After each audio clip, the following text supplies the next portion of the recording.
flies out when you So we're don't. streaming on YouTube again, but for some reason Facebook is not connecting. I'm not sure what is going on. Somebody Hmm. might have reported us. Uh-oh, wait, there we go. No, it was the toggle was messed up. Oh, okay. Yes, so Hi, Facebook and people. all right, YouTube. we are finally live on Facebook. So I'll go ahead and get Hi. started. Hi. Good evening, everyone, and thank you for joining CAG Chat. I am Sherman Hardy, joined by Lavon Reedy Thomas, Tonya Wingfield, and tonight we catch you up on the latest in Prince George's County. The big topic of discussion today is independent candidate Tonya Sweat garnering enough signatures to be placed on the November ballot, and how that process played out on the day of. Prince George's County, you have options. Then we will be Yes. discussing the most recent performance and compliance reviews conducted by Citizens for Accountability and Governance on Committee on the Front Line, detailing the questionable practices of the council's approval process and Jones House and its very concerning jobs program. Then later, Tanya Wingfield has a message on identity politics. First, let me take liberty to discuss the election since I haven't spoken with you all since.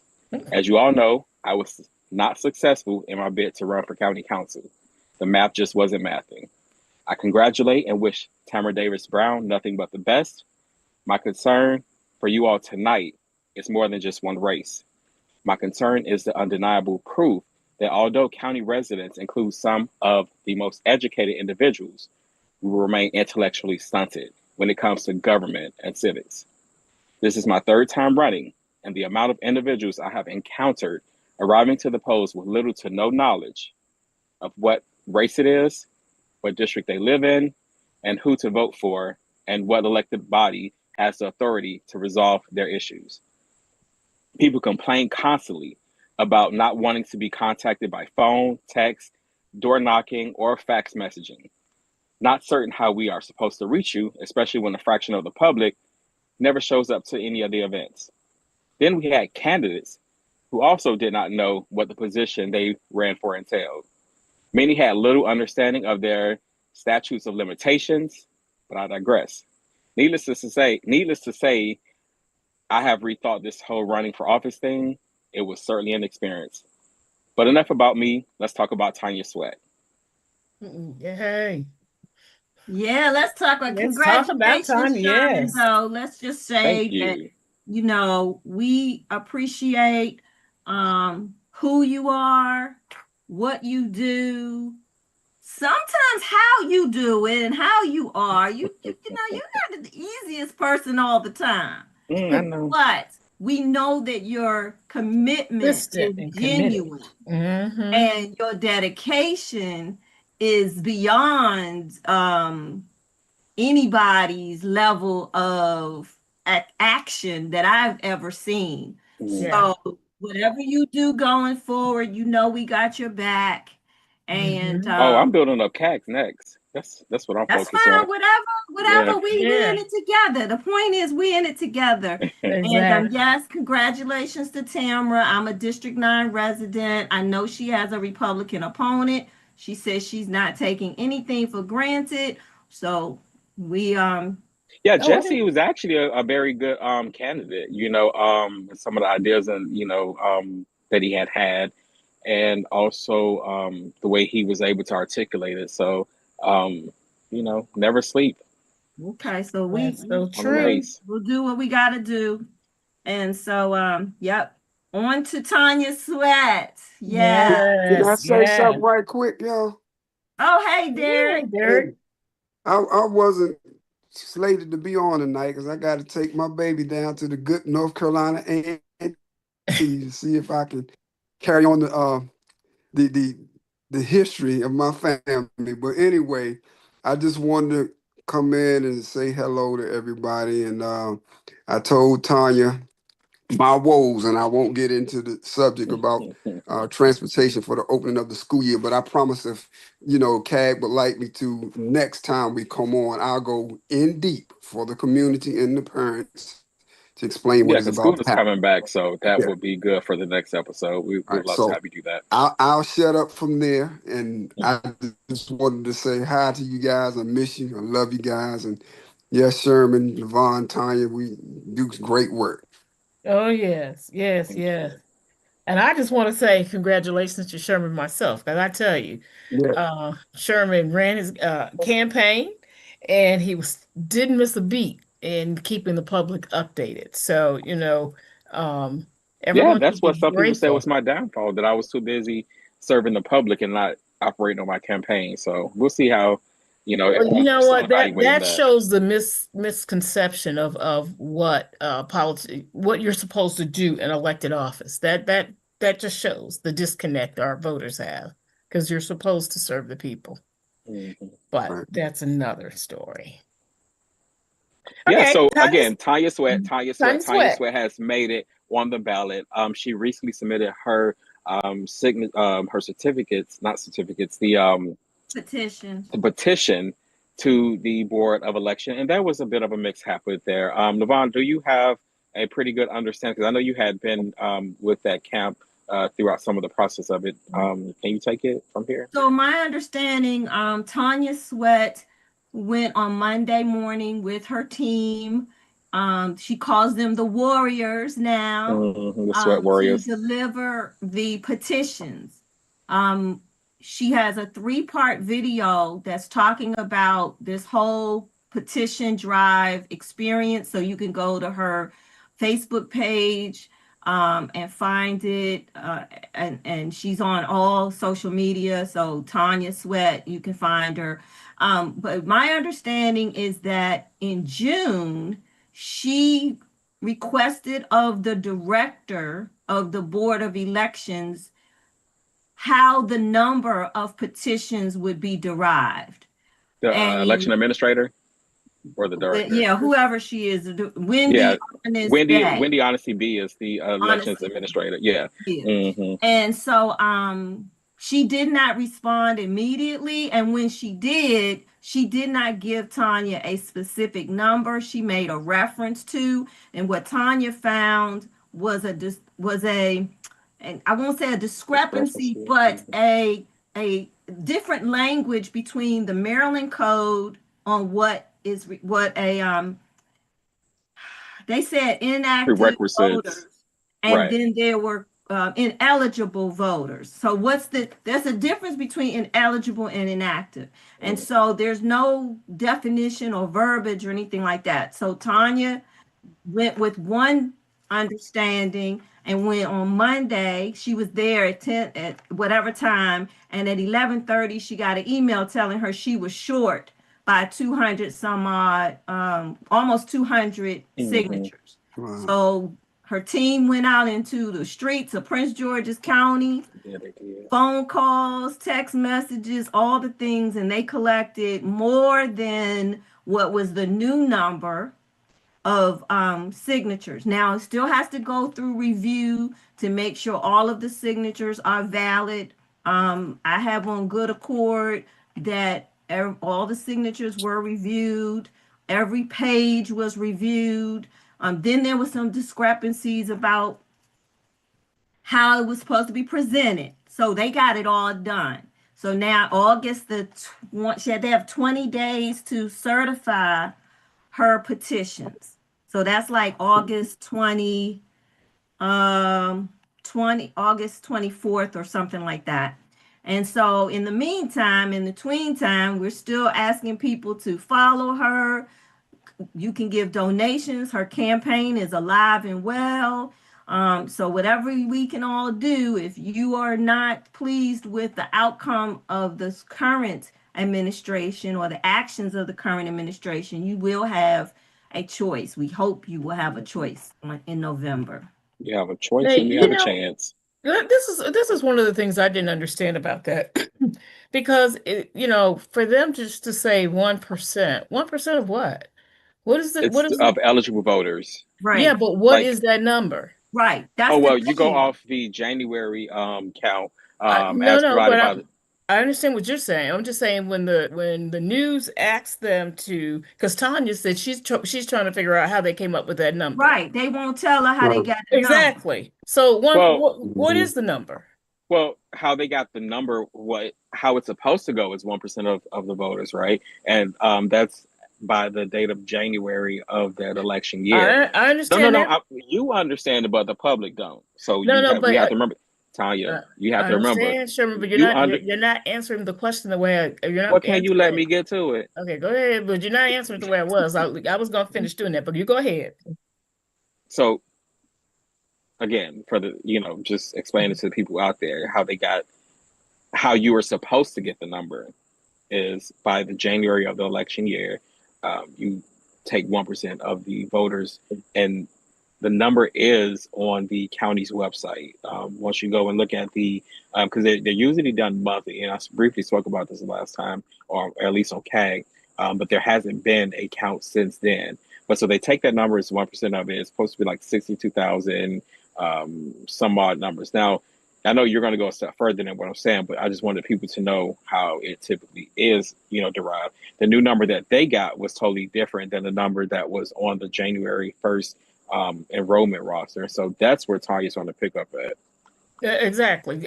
Yeah, well, my whole point is, if you're asked that question, how did you derive at that number? My Right. point is, that's what they should have given, that Mm-hmm. information that you just explained. Right. People should not have to wait for us to post something on CAG or to have a CAG chat to get that information. They're government. They work for us. They are public servants for us. And there's no way that we should have to go fishing for that information. Again, it shows the lack of transparency with this entire Prince George's County government. Anytime you have the people who are over the voting system take that type of nonchalant attitude toward informing the public, they don't need to be in office. And you would have thought that she would have been more transparent after the mess we just went through with this last election. Her Right. arrogance, I tell you, she Mm-hmm. need to go because Mm-hmm. her level of arrogance, it is unacceptable. But the Can other, I say something, girl? Go ahead. Go ahead, Devon.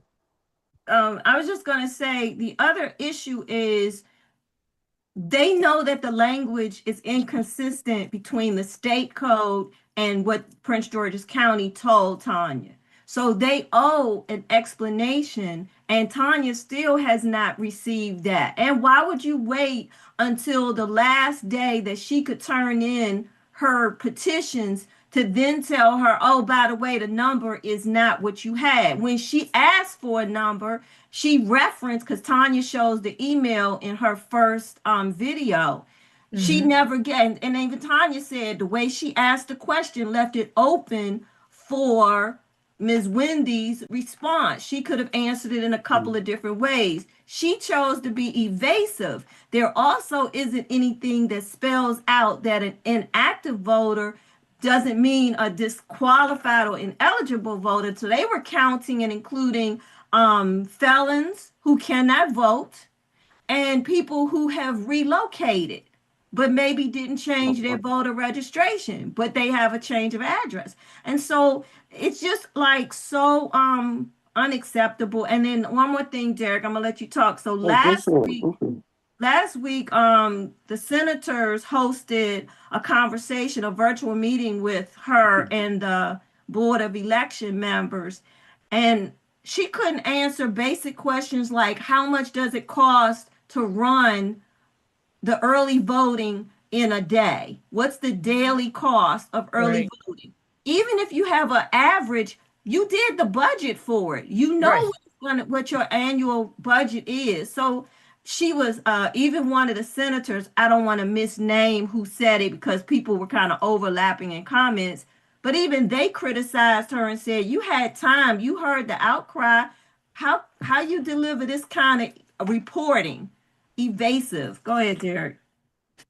I just want, and I'm gonna use athletics as an analogy. Being a former athlete, you can have all kind of obstacles and all kinds of things to pop up in your uh, as issues while you're training. But there was a comment on one of the videos when Tonya, her team posted that she had gotten the number of votes that she needed.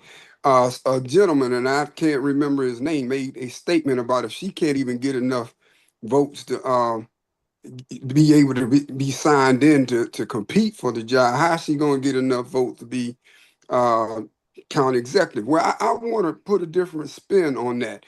A person who was told at the last minute they needed 1% more votes or 200 something more percent votes, and her team went out there. She didn't quit. She didn't lay down. She said, "Oh man, I didn't get what it was needed. It's all over. I ain't gonna be able to be included." She fought and scrapped through her team to go out on the street that same day and get the needed votes for her to be able to compete. I think that shows intestinal fortitude for a person that we're looking to be a county exec and lead this county. That's the type of energy, that is the type of confidence, and that is the type of intestinal fortitude that I think it takes. And it shows to me that when other tough things may come her way sitting in that seat, she ain't gonna lay down. She gonna Mm-mm. stand up and fight and try to get the outcome that needs to be for the best of the county. So I think we gotta start, Mhm. people don't look deeper into things, man. That was a very shallow comment about her and her team, in my opinion. And I think it's excellent they went out there and Yeah. got the votes that she needed with that short amount You of know, time. And really what they were trying to say was that her goal was 10,000 and she fell, short of it. But I still believe that it's no short feat. The requirement is only six, thousand and whatever it is. And her being able to, the championships are won by 1 point. right, That's right. At the right. You last know, second. Yeah. World records, 1 point. One That's all second. right. so Well, The other thing but was, you know, one other thing with that comment, voters in Prince George's County, you should be ashamed because all of y'all sitting around here, we see the posts on our pages constantly. All of these posts mhm, about what you're tired of, what you're sick of. from social media You warriors. exactly. You like that. Yes. All of this warriors. complaining, They yeah, all, warriors. all of this complaining, and you can't even get up off your tail to go ahead and get one of those petitions or Yep. two and fill up at least two and bring it. The fact that she didn't get 10,000, that is a reflection on your Yep. poor judgment, Yep. not Because on how many hers, did because you she help was to her out there get? going. Right. Huh? And I was like, how many did you help her get?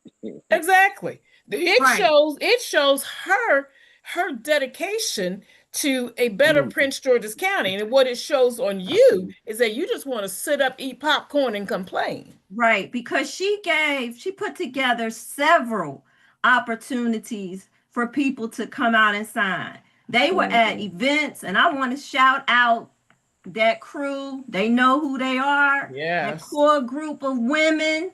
Y'all did the thing, okay? They Yeah. were at events. They were walking around the events, meeting people on outside. So if people didn't sign the petition and now want to have a comment, because I see people too saying, "Well, how can she beat the machine?" Because you vote for her, Right. because And you stop give all her this. a donation. You give her a $10 donation. I don't even do contributions and I ain't working, but I dropped a dime for Sherman because I believed in him. And so you have to put your money and your time and your resources Mhm. where your mouth Mouth is. is. So people Yes. y'all can talk about me all day long and what I got to say, but I back my stuff up. You can't Exactly. challenge me. What they say, you can't beat God given. You can't beat LaVon doing, okay? But you know Mhm. what? One of the It- a stronger point to this is and to kind of piggyback on what you're saying. A lot of people tell people, "Oh, you don't like what's going on, you run then, you go make the change, you be the this and that." But again, you're not going to support me. You're just being facetious Right. about the Right. issue and attacking, Right. individuals for their beliefs or their constitutional and God-given right to complain about what's happening in their personal lives, Right. and telling them to go out there and be the change. But again, how are you supporting the change? Right. Mm-hmm. That's another thing that we never talk about. With not everybody needs to run. Some people should help candidates. And I'm speaking to Mm-hmm. myself. The first couple of times that I ran, I probably shouldn't have. I probably should Mhm. have worked with somebody else's campaign, gained the experience, and understood the framework and some of the things that are happening a lot more, than I initially did. Now, I've learned through, the trial and fire. But, Right. for a lot of people, they get this notion that, okay, well, I'm going to run. And before they even sit down and understand and position what they actually want to run for. But it's all good to want to make change, but there's different and more effective ways to do that. Right. Well, look, And look, one more guys, comment. real quick. I'm gonna pop off. Mhm. I was just wanted to pop on and say I love you guys. I Okay. certainly feel honored to be a part of this group. Sherman, your future is bright, brother. Don't get downtrodden with what happened. Keep on pumping. You know we got your back, and I will see you guys soon. Thank All you All so right, right. much, and Love thank we'll you you, talk Mr. soon. back. All Barrett. right. Bye bye. Bye bye. Yeah, and one other thing, y'all. Okay, so now you didn't want to put your name on the petition because we hear all these claims that the county executive threatened your jobs. Okay, well, now you're going into a voting booth, a private voting Hmm. booth. She can't see, she is not omnipresent, omniscient, she ain't all No of matter that. what y'all think about elected officials. Exactly. You go in that booth and you make the decision. So come November, all this stuff about you don't like her. She intimidates us. She creates a hostile environment. Prove it. Yeah, Prove it. Don't yeah. sit up here and complain to us. Go in there and vote. Because look at this. Have we ever had our county government embroiled? I know we had it back in the days of civil rights days, haven't been sued, but Hmm. we are minority run. So Yeah. we have two lawsuits against our county. One for stealing the park and planning money. Yeah, I said Well, we steal. have more than two, but But wait a minute, I'm talking about these two major ones.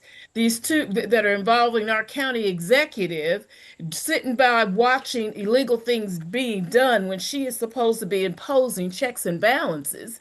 And so we got the park and planning money and think about that. This is money that is being taken away from children.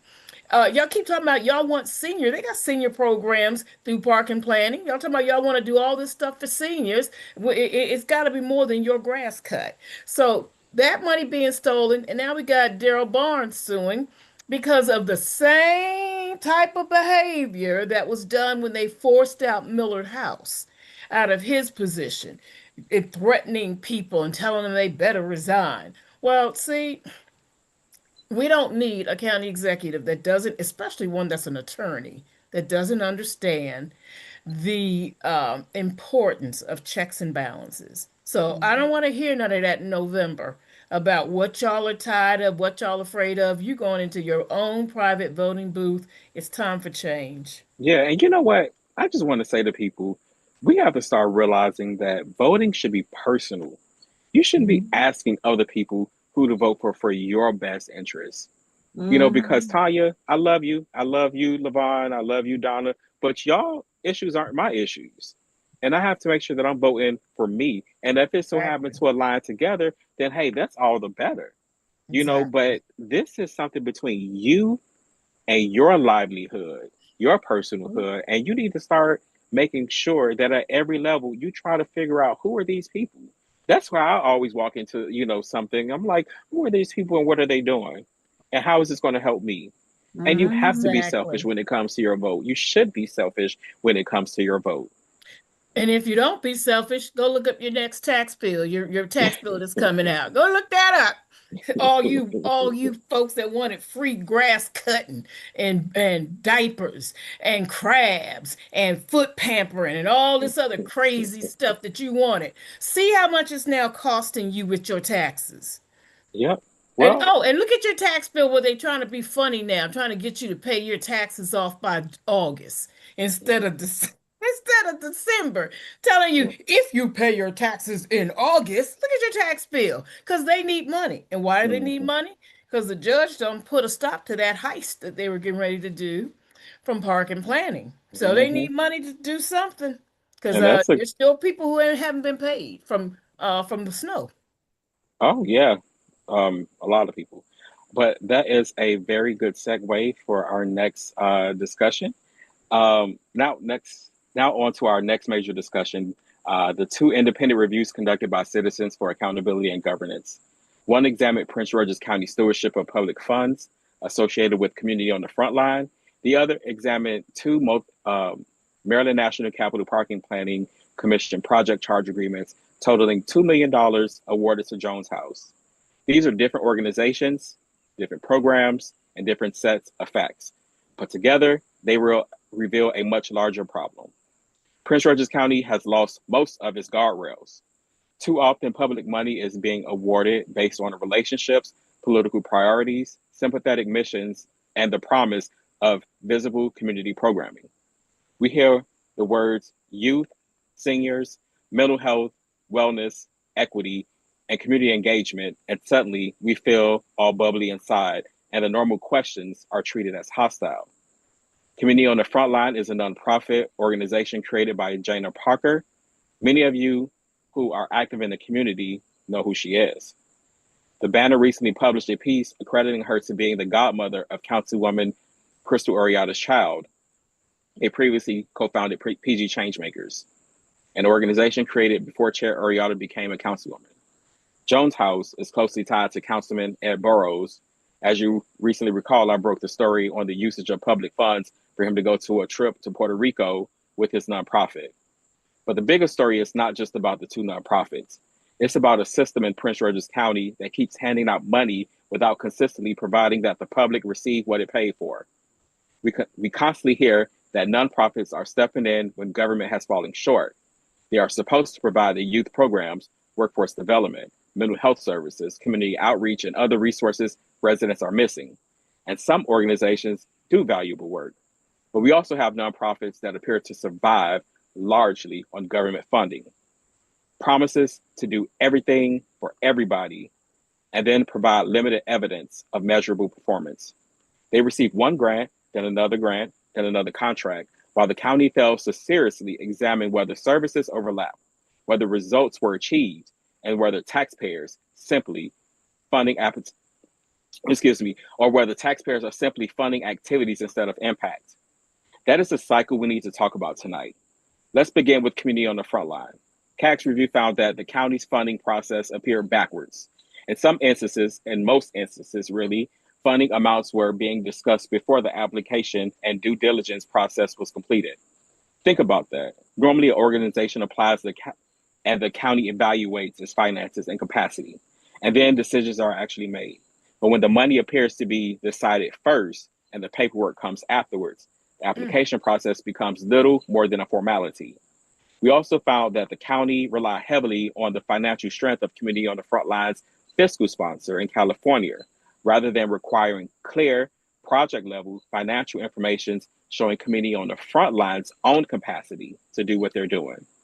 Yet this same organization was later proposed to serve as an anchor organization over a multi-million dollar initiative involving other groups and public funding. So we have an organization relying on another entity for its own fiscal infrastructure while being positioned to oversee money flowing to others. That should raise questions.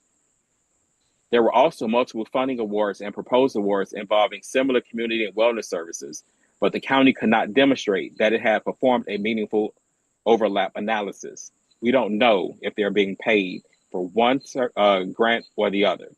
That doesn't automatically mean that the same expenses were paid twice, but it does mean the county failed to show that it had protected taxpayers from that possibility. Now let's turn to Jones House. This case gives us a more detailed view of what can happen after public money is awarded. CAG found invoices involving youth and young adults working shifts as long as 12, 14, and more than 16 hours. Some records reflected work continuing past midnight. The agreement prohibited overtime, but overtime was still billed.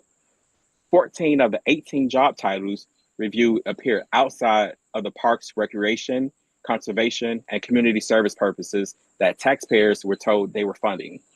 Those titles included positions such as baristas, sales account executives, hosts, security, and secretaries, and security monitoring representatives. Want to make sure I get that right. And there were also more than $351,000 in staff salaries claimed submitted without the detailed time records and allocation amounts needed to show exactly who worked, what they did, how long they worked, and which public grant should I pay for it. And I'm talking about the grant organization itself, not the students. And then there were the excursions and activities: bowling, movies, indoor skydiving, retreats, and other expenses. And don't get me wrong, they did place these items within their scope of work. The question is not whether bowling, travel, or indoor skydiving can be enjoyable. The question is, who was actually there? Were these the young people from the programs that was funded to serve? Or was this a family and friends function paid by and for taxpayers? What did participants gain from it? And were the tickets, meals, travel, and other purchases reasonable and properly documented? I do need to mention there is, however, an important difference between the county council's funding process operated and how park and planning handled their reimbursement request. In Community on the Frontline matter, the CAG found weaknesses before and during the award processes. Political priorities appeared to move faster than administrative safeguards. With Jones House, park and planning finance staff actually applied the brakes. They demonstrated additional documentation, they questioned the records, and they placed nearly $500,000 in requested reimbursements on hold. That does not excuse the problems identified with Jones House: the invoices, the time records, the job titles, the salary claims, and the unsupported expenses still matter. But it demonstrates what happens when government employees are allowed to enforce the rules before money leaves the building. And that brings us to the real issue. Prince George's County has been warned repeatedly about declining fund balances, structural budget pressures, and the possibility of future tax increases. Residents are already opening their property tax bills and asking how much more money they are expected to pay. Public funding does not appear out of thin air, and I'm sure your mama taught you money doesn't grow on trees. But this council apparently has McDonald money. Every grant awarded to a politically connected organization is money that cannot be used somewhere else. Every unsupported reimbursement reduces the resources available for schools, public safety, roads, parks, housing, and direct services for the broader public. And this is where populism becomes dangerous.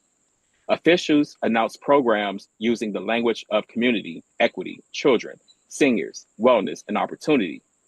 Those words make people feel good. They also make people afraid to ask questions, because nobody wants to be accused of opposing youth or opposing the community, and especially our seniors. But good intentions are not financial controls. A popular nonprofit is not automatically an effective nonprofit. A photograph from an event is not proof of performance, and helping some people does not excuse a program that fails to demonstrate value for the larger public paying the bills. Too many residents feel that resources never reach their neighborhood, their children, or their families. Meanwhile, the same organizations and connected circles continue receiving grants, contracts, appointments, and benefits. Whether that involves favoritism, political relationships, weak oversight, or something worse, the appearance alone destroys public confidence. The county cannot continue using nonprofit funding as a political reward system while claiming it lacks the money to provide basic services. We need clear performance measures. We need public reporting. We need stronger reviews of overlapping grants. We need proof before reimbursement. And we need independent oversight that is not afraid to follow the money, no matter who received it or who helped them get it. Because Prince George's County is not going to tax its way out of waste. It's not going to borrow its way out of weak management. And it cannot continue lining the pockets of favorite organizations and connected individuals while telling residents that government has no choice but to ask them for more. The public should not have to choose between supporting community programs and demanding accountability. We must demand both. And until then, I, Sherman Robert Hardy, am indefinitely your Inspector General until such a time as Prince George's County legislates one. Thank you. All right, Sherman. Woo! So that was good. Give us some details about a little bit more Doesn't my details. face show when I talk? Hmm? Does my face come up when I talk? Yeah, we see it. Oh, I guess it don't show on my side. You're looking at the wrong thing, but keep going. Oh, okay. All right, CAG chat output up there in the window. Okay.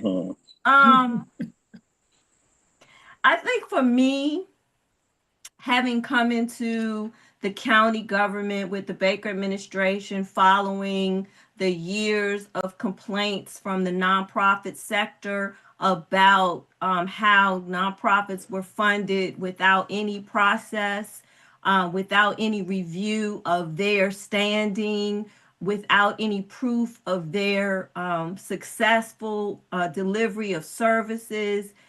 And then professionally, prior to that, I've worked with several nonprofit organizations.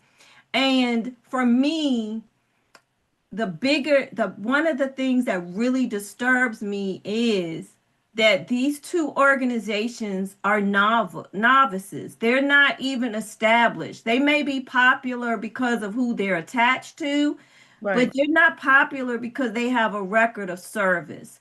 And we have so many organizations that are not just Prince George's County based organizations, but regional organizations that have been waiting to get increased money so that they could do more work in Prince George's County. We have established nonprofit organizations who are founded in Prince George's County that do similar services and have been successful, but because their address is not in District 8 or District 7, they're not deemed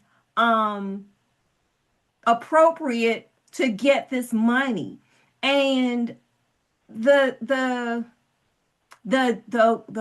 other problem that can affect us because of these actions is that philanthropic organizations were also at the table during the Baker administration saying, we don't see your need, because they were not given information from the Johnson administration, or they weren't cooperated with by the Johnson administration. So, and they didn't see Prince George's County as being needy.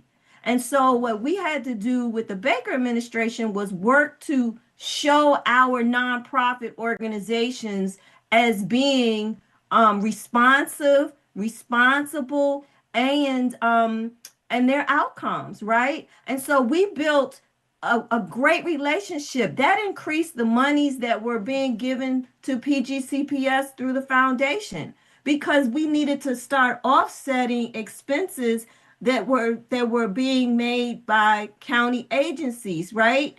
And now here we are in a stall pattern where they're not getting they may stop getting that kind of philanthropic support. I don't know now what the relationships have been, but I do know what the red flags are when you're talking about those big philanthropic organizations that I won't even get into. And we worked really hard also, along with the council members that were sitting during that time. They took their discretionary monies and some of them put it into the Greater Washington Foundation for disbursement to the nonprofits, because everybody wanted to do their best to be above board. That's not to say that there may not have been some favoritism in the process, right? Oh, there was certainly favoritism throughout the process. Right, but for years. I want to say it because I want it to be clear that I'm not at all saying that the Baker administration and that council that overlapped did not have its that they were own better. questions that I would challenge, right? There were, everything was not perfect and it wasn't always done the way that I thought it should be done, because at the end of the day, there are people higher than me who made the final decisions. But what I will say is that every effort was put into place to make the distribution of funds fair, transparent, and to some degree equitable, right? And so the politics of it is always going to be in the mix, unfortunately. And and so I'm really concerned beyond this situation of the impact it's going to have on our greater sector.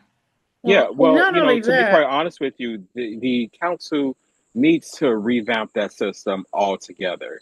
As I stated, the council has an inverted process where they notify people, of course, mostly who they say they have seen the nonprofit progress or seen their work, and they can verify that way. But again, perception is, it can be anything. You don't know exactly that this nonprofit is performing just because, they put some groceries in your car and took a picture of it. You have to look beyond that, and kind of Mhm. dig, like I said, look under the hood in my article, because right now, Prince George's County is doing things that I think any other jurisdiction will probably blush about.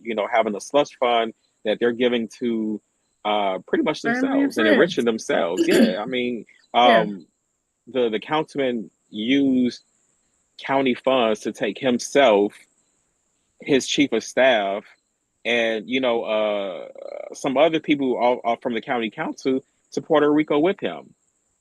For right. his nonprofit. Where have you ever seen, Well, another elected official do something so callous and brazen as that? well, Now, you don't, and there's a couple of things we need to be looking closely at, and And in our, then bust them to the hearing so that they can testify, say how wonderful the how trip was. wonderful it Because is. Yeah, yeah, and this is county funds that you just paid for to bus kids to account and say this is part of Jones House mission, because we are part of the civic process. but even greater than that too, for me. Uh, one, um, a lot of this craziness began, and y'all know I keep going back to CB 099 of 2022, when Calvin Huggins, you told me you were going to look into that, and now you don't gone off the council, so I guess you don't care anymore. That opened up the floodgates with the council to start playing all these games with nonprofits and bringing them in and expanding their services. And I think the sad thing about I love the part where you said, Sherman, that the buzzwords that they use to get the attention of the people. So while you're looking over there, they're mhm, picking your pockets dry because mhm. you're so busy looking over here thinking that you're getting something and they're picking your pockets. This, we I don't think people understand. We go to the state every year and we ask the state to give us 59% of our school funding. So while the school system sits, while the county sits up here and talking about how the biggest portion of our budget goes towards the school, well, you got to understand they go to the state and they tell the state, "Hey, we ain't got enough money." So they're getting 59% of the funding for our school system. Over 50% is coming from the state. Then they get the money from the state, and they usually do only their maintenance of effort, what's required. And now we got that special tax that they put on us. So don't believe, and also don't believe the stuff that the council says about this is going for education. That's the other misconception or misinformation they give the public. The county council does not have line item approval of the Prince George's County school budget. When they say education, there is one line item for education, and that goes for our colleges as well as Prince George's Community College. So this misinformation where they're talking about all of this money going towards Prince George's County Schools, it isn't true. But the other big part is 59% of our funding is coming from the state. That means your own county, while they're sitting out here having crab feasts and they're sitting out here doing all these other things, taking people to Puerto Rico, saying that they're having a youth academy for a large number, what, 200 people was it, Sherman? And then you get Yeah. only like 30 something people, then what is happening to that other money? And we have one bucket of money, guys. We have, oh, let's say we have one primary source. Yeah, we have some grants coming in, but most of our revenues is coming from property taxes. And every time they take more money of that and move it so that they can give it to their family and friends, nonprofit programs, that's taken away from paying our bills. That doesn't even make sense. We are sitting up here paying higher interest already because we've already had one drop in our credit rating. It can happen. We can have another drop, which means we're going to start paying even higher interest rates.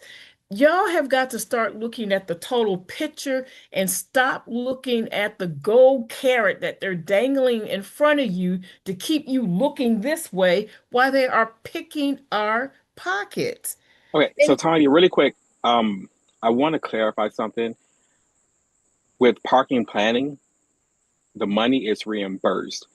no, well, So that's something I'm talking about parking planning money. I'm talking about our tax money. I know, but I'm just saying, for the general public, because I want to make sure they understand how it works.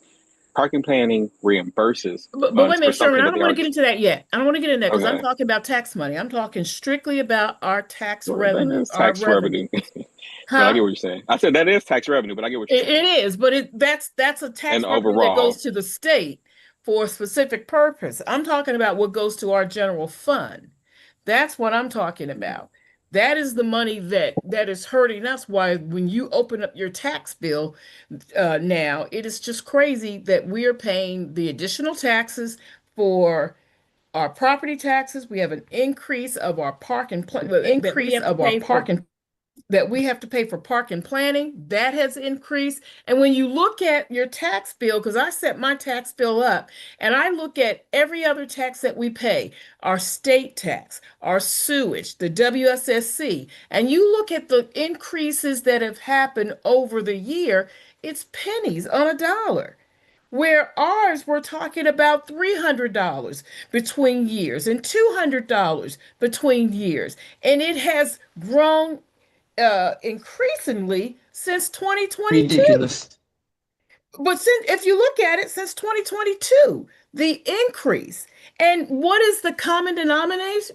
The common denominator here?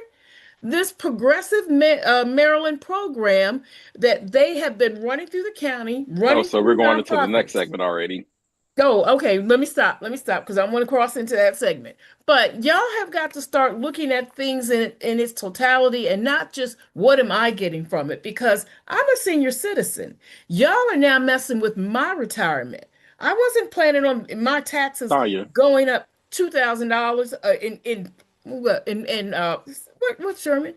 this is still part of the second part. Do you have a question or comment about the audit reports? Well, yeah. Well, okay. And then about the audit reports. Well, okay. Let me go back. Let me go back, Sherman. So, with the audit reports, these nonprofits are enriching themselves, and there's no way in the world with all of these things that they're doing. If you look at it, they are duplicating our county services that should be Mhm. coming through the executive branch of government. Another reason why we need Tonya Sweat in, because our county executive is too afraid to push back and veto some things. Well, that we can't continue with that. We cannot keep duplicating services, especially when it comes to these nonprofits that are not accountable. Apparently, they feel they're not accountable to the public. Sure, we can request that they give us information because they're getting county funds or they're getting public funds, and if they don't get it, we can report them to the IRS, but that's a long process. So I don't understand. I guess I'm just really kind of upset that when I look at the amount of money, Sherman, that you have shared, that has been going through these nonprofits, and especially if they find new money, and rather than give the money back to the county so that we can take care of our bills, you want to call up your family and friends again and say, well, here's a few more dollars I found. Well, see, there are no clawbacks or any type of um, clauses Accountability. There's within the no contract. accountability. And any contract, any Donna, award that is given to anybody in this state without government money should have an accountability review at minimum at the I end of agree. their contract. well, Okay, I'm so finished. yeah, thank you. So there are different mechanisms that are supposed to be used in order to have accountability, but a lot of those are being followed. I found several instances where the quarterly reports and the financial reports have not been furnished to the different entities. So it's very challenging to determine, exactly what that organization has been doing through each period. A lot of times, and that's what I noted in the article. And for a lot of you who have not read it, go to my Substack, PG Observer, to check it out. And I'll try to post it in this comment. But for community on the front line, I mean, it was a rapid process of funding being directed towards them within a matter of 18 months. They were well over north of $10 million for community on the front line. And a lot of their programming was very similar and status of the description as far as what they intended on doing for the community. And often it was, hey, we just got some extra funding in the budget. We're going to give you this money to do as you please.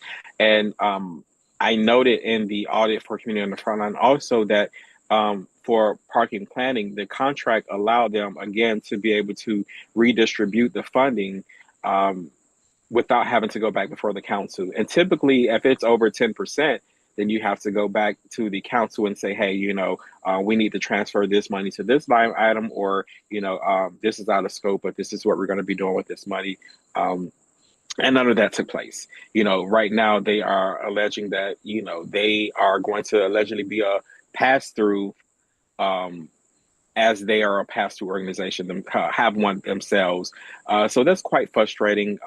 Should be frustrating for taxpayers to know that there is going to be no accountability for the tax funds to which we are distributing to the community. So a lot of times when you see the crab feast and you see the different programming, those are project charges giving to this nonprofit, and they're dividing it up between other smaller nonprofits. And something that I did not put in the audit, of course, that I could not put this in there, but I can give this tidbit to you all. A lot of these programs that Chair Oriata and is implementing has been stolen from other people. I have spoken with countless people in the community who reached out to the councilwoman, in order to get these funds for these wonderful programs, and it never pans out that way. But the program suddenly appears up, inside of a legislation to assist, like the one for the children impacted, the child care, and also what is it, autism that they're doing The something for, I believe autism. it was. Yeah, that was a program. I know another individual who was trying to get funding for it. And there's also a lot of municipalities who have begged for funding and, are finding a difficult time because the council feel as though they are able to administer it better than some of the municipalities, with the idea. So there's a problem with that. But Okay. So, sir, I Chairman, have a I have a question. problem. What's the question, Levon? So, in your research on Jones House, they have on the website the 2024-2025 academic year scholarships of Mhm. $10,000. Did you get any information on what those are? Because they have some students listed as receiving money, and then they have these adults. They have Gloria Lawler, former senator, now planner commissioner, Albert Jenkins, Paula Noble, What is Dr. she getting a Beverly scholarship for? Anderson. I don't know. They have different names. Scholarship of Academic So Excellence. Are yeah, those the so scholarships that are the scholarships named for these people and distributed to the yes, students? yes, yes, So Okay. they need to yes. read that. See, that right there Bad English. is But to answer your bad question, setup.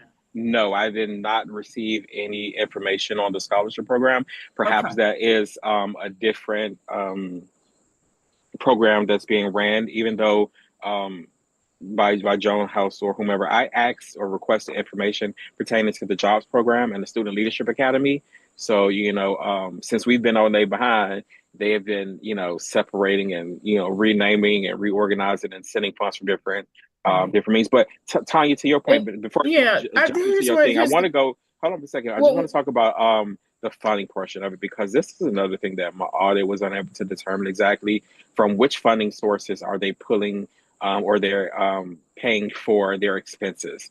Because we all know that Jones House started only a couple of years ago, and now they're $1 million organization. But how are they able to um, provide these and pay for the jobs to be reimbursed by the council? And that's something that should be looked into, because what I found interesting was the billing code that they use for their reimbursements was the local impact grant for MGM.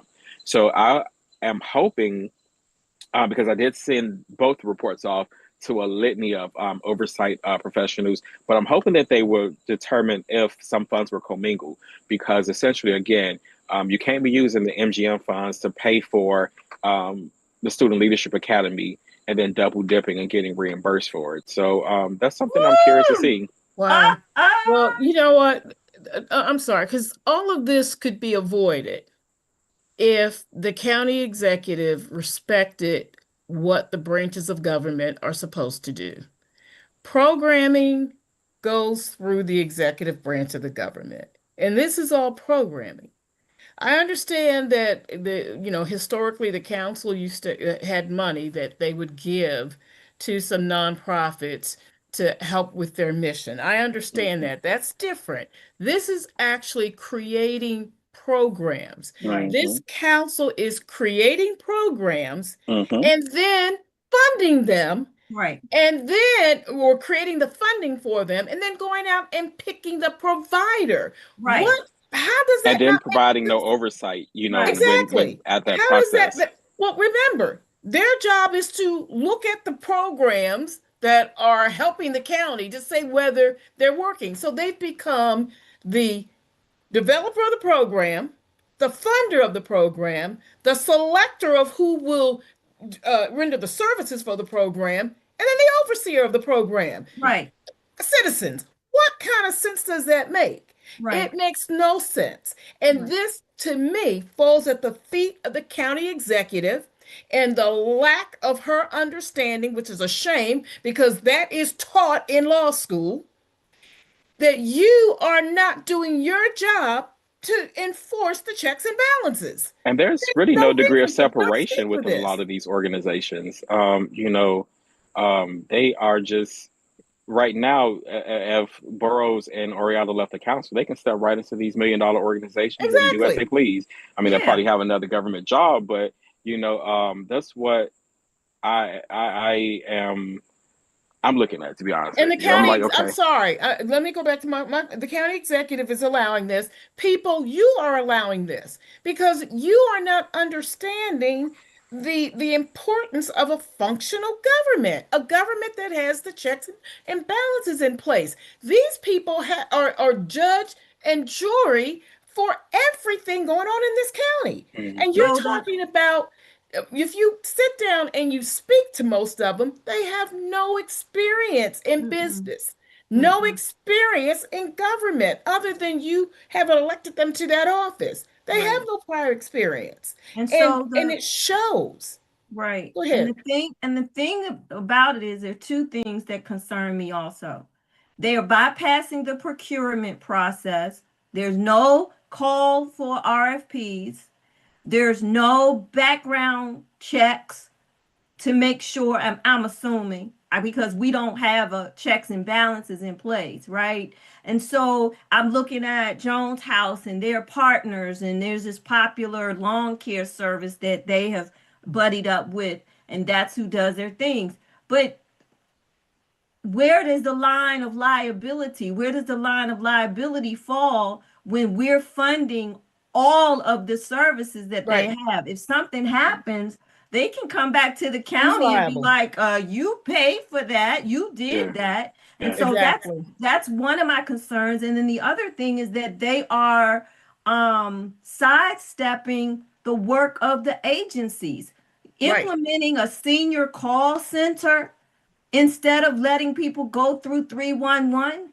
If we need more 311 operators, then that money should have been reallocated to 311. Which we Exactly. do Well, need more that's what I'm operators. saying by the programming coming from the executive branch Right. of the government. Right. This should be, we have a dysfunctional government in Prince Yeah. George's County Yeah. because we have a government of one, and that's just Yeah. in the county council.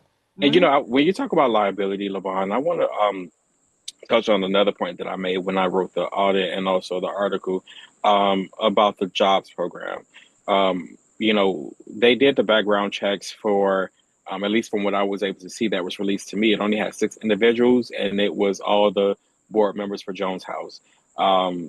For the individuals who they would be employed with, their supervisors, I did not see that.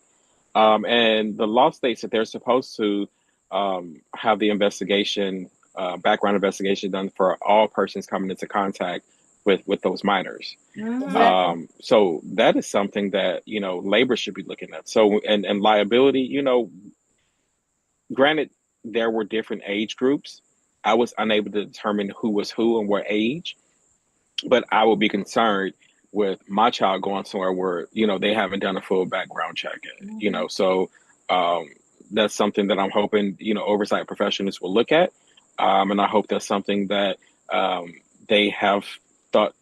I will say Jones House did not technically manage the jobs program. They contracted it out to Sirius, which is an Atlanta-based company, and they What? handle. But they're still the prime. It still goes back to them. Right. Mhm. But my thing is also what happened to using businesses in Prince George's County and all that stuff? Well, they But did use. Well, you talk about to handle the program right. itself. And so when we did SYP, I was also involved in the growth, expansion, restructuring, reinforcement, improvement of the Summer Youth Enrichment Program.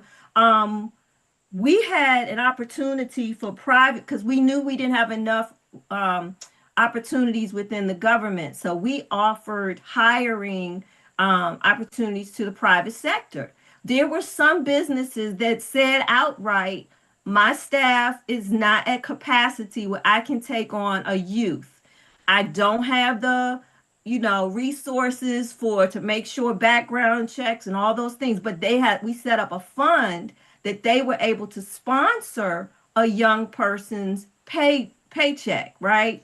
And so that way we were able to help nonprofit organizations to hire the youth, right? Who may not Mhm. have had it in their budget to do so. So I know that background stuff is real. People not wanting to supervise youth is real. And to me, Mhm.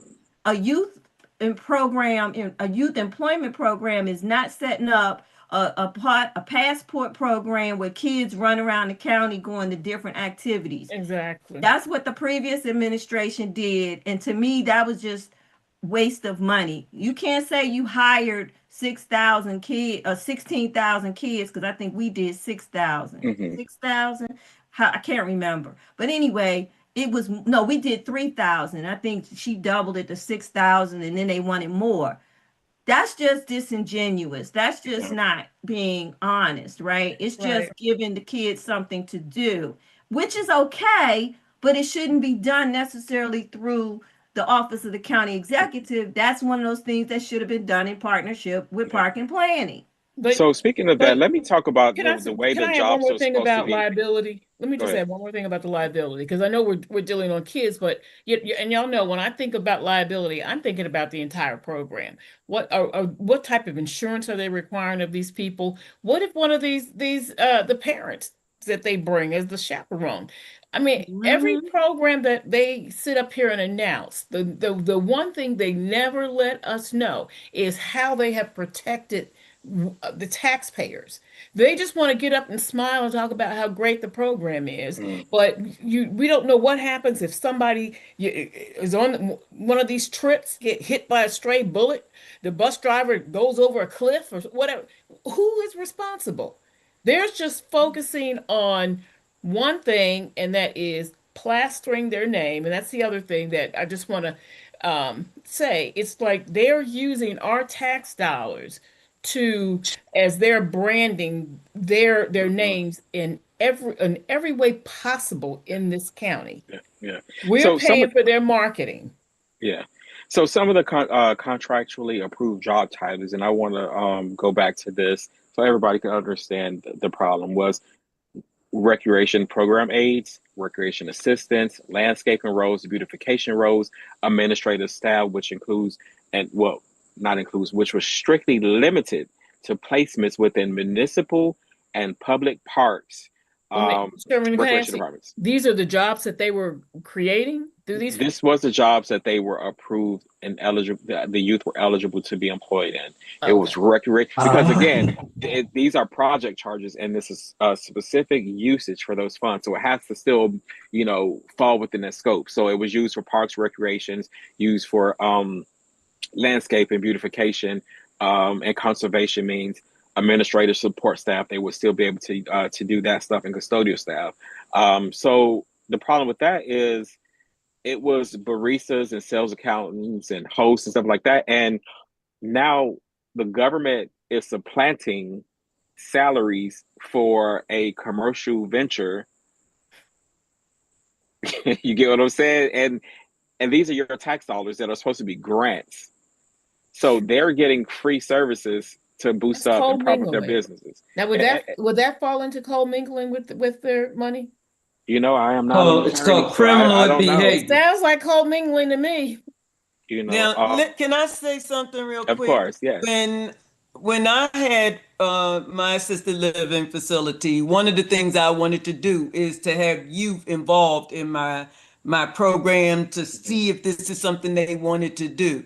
I had to have a $10 million policy Hmm. on the staff because of the fact that the seniors were there, but also these were students for the most part. They were either in their high school or they were in college. There, I had to pay that. That I Right. didn't get reimbursed. So if there was some reimbursement that was supposed to go on, I want my money. But that type of thing is scary because you don't know what a person would do. Like there was one person who was there one day and tried to get one of the residents to give them money. So the people we send, we had to have go up to Baltimore. They were fingerprinted, and a check was done to make sure they weren't in any databases, etc. I I'm finding it hard to comprehend that we are giving them monies to do these things, but no one's evaluating whether all these things are being done and if the people are safe, and that's very disturbing. It's Well, a Donna, like crab you just feast to me. said, they're creating the programs, they're creating the funding, then they are overseeing the program and deciding who's going to deliver the services. That's just Mhm. crazy. No government can run that way. That's right. It's So this is what y'all voted I'm for moving. because y'all voted a lot of these people right back in office. So this is what y'all voted for. North Carolina. Good Lord. um, let's see. What's some of the other stuff that I need to mention? Um, let's see. Where is the find it? I'm looking for the party now.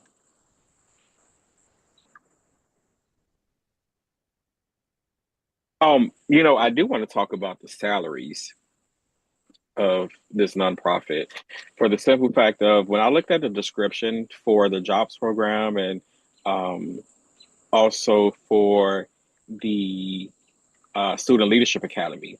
There was a bit of overlap in some of the things that both organizations' mission was supposed to provide, and that concerns me because um, the program is being funded to pay the salaries of their board twice. For each project that they request grant funding for, they also include their salaries within that budget. Are you So serious? yes, yes. And most So grants don't cover staff like that. so staff was requesting the director. Let me see. I want to make sure that I have that number, that figure Wow. correctly. Um, IRS need to be digging up some stuff right now. This is Wait a ridiculous. minute, Sherman, say that again. Are you sure? This is, say that again? so per their contract, the The staff was contract that they have with the county. yes. For They each put contract that they in the do the contract. grant. Yes, yes, it's baked into there. It's a line item. Um, the director was being paid. I'm trying to look at it right now. It was almost like 70 something thousand dollars for one of them, and then there was an additional. Um, let's see. Um, I was set up wrong then. Okay, go No, ahead. no, you No, just I'm joking. Woo, this is a yeah, a I little know more shame. I could get integrity. paid. I'm while I pull that up, I'm just trying to highlight that point because I think that we need to change the way we fundamentally do these programs. If you have a nonprofit, I don't think that the reimbursement should go towards your salary. You No, know, it's a service. yeah, exactly. This is something that you said you wanted to do, and you shouldn't depend on the government in order to get this No, funding. That was on the application. I saw that on the Community on the Front Lines. One of the questions was, pretty much the gist of it was, if the council didn't fund you tomorrow, where would you get, how would you be able to carry on? Where would you get your money from? And they essentially said they would get it from the private sector. Well, why aren't you doing that now? yep. So in other Again, words, they Liar, want liar, pants they on want a fire. salary Go for ahead. every job. yes, yes. Yeah, man. Yeah, man. I got it. Yeah, man. Wow. Yeah, man. Where there's Uh, no checks and balances, we that's go worse to than the double dipping. Bahamas. That's worse than double dipping because you're saying every program you do is a new job. Hmm. Yeah, and Yeah, Now, man. what if one person is doing two jobs? Do they get well, twice? there's no, you don't get two checks. Again, and this is how contracting work. I don't pay the same contractor, to replace my door, all three work statements. You either change the door from one door in the bathroom, you change one in the kitchen, but I'm not paying you for the same door three times. And so the county should not be doing that. And that's not how it's supposed to be operating. You're supposed to divvy up, you're supposed to provide your payroll sheets and your time sheets and your statements on what you did during those hours, essentially, for which project. So that way you're not commingling those funds and you're not, being paid for the jobs program and student leadership, for saying that you And on the board, yeah. Right. right. Yeah. Today I did student leadership. Here's my check over here. Yeah, exactly. Today I'm So doing board work. Yeah. But I they guess care about what our makes young what people. makes this so egregious to me being a nonprofit, because usually you have your nonprofit, you have your executive director, and you have your staff, and then you have your different programs. And you go out and you get funding for the different programs. And what I am hearing, they are saying every time they do a new program, that becomes almost like a brand new job rec. mhm. And it's all woof. That is that this is you know what? The IRS, first of all, I guarantee you probably 70% of what they're taking in government money is could probably be considered non-related income. And these nonprofits should be paying taxes on that money. they should be paying taxes on that money. There's no way in the world that because they're welfare recipients. You might as well call them welfare recipients. They're living off the government. I'm serious. They are welfare recipients. That's what I always say. It's just higher income, public dollars, welfare. It's the same thing. Well, it's time for us to do a check and ask the And that IRS ain't no slight to people. well, the IRS needs to determine if this is non-related business income and Right. that these nonprofits should be taxed for that money. And no slight to people who get public assistance, but y'all understand where I'm coming from. Well, if you Living live off off of the, if y'all's you, money. I know that sometimes you may need it for transitional purposes, but when you live off the government, Right. you are a welfare king or queen. That's what you are. Welfare kings and queens out here. I'm just so And disgusted. giving nonprofits a bad name. I'm just disgusted. Me too. Well, most people tell it that's how you get rich is having a nonprofit. You mentioned it yourself earlier that you were told people were told to get their nonprofits together once this administration was They put were told to together. get their LLCs and nonprofits, yes. And just as we see, contracts are being awarded to friends and family and lovers, and also so was grants. Right. Jones House wasn't a day old when they got $200,000. Right. And so we've gone backwards, we've regressed. I made a comment in a news article one time that, some people start nonprofits because they don't want to have a boss anymore and they think that they can just be given dollars. And I was reprimanded for saying it because they said it was offensive to the nonprofits. And I said, no, it's not, because it's true. I didn't say anything out of line. And I said, but now the person did take my quote out of context. So I made them do a retraction and correct what I said because it was a fuller statement. I believe that a lot of nonprofit organizations are birthed out of personal trial, tribulation, Traumas. necessity, right? And that's all good. But too many nonprofits are done blindly. People don't understand how a nonprofit operates. They don't know the rules, the regulations. They don't have the resources or the network to support their nonprofit. And so that's when it starts becoming exploitative. It's exploitative.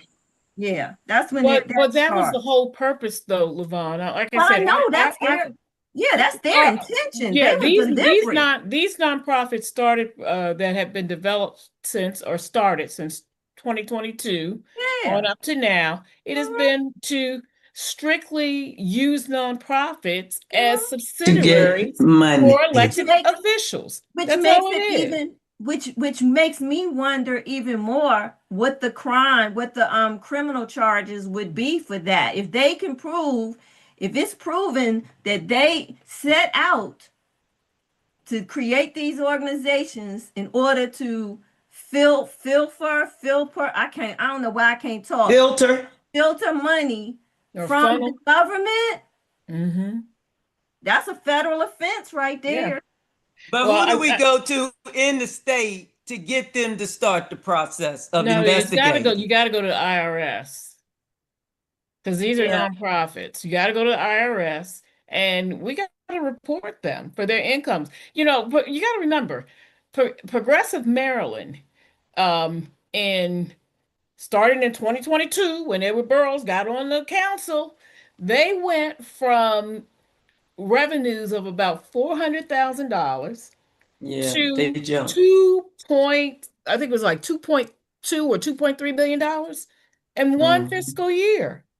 And it all happened after CB 099 was changed to add nonprofits as one of the entities to provide recreational services and educational and recreational services.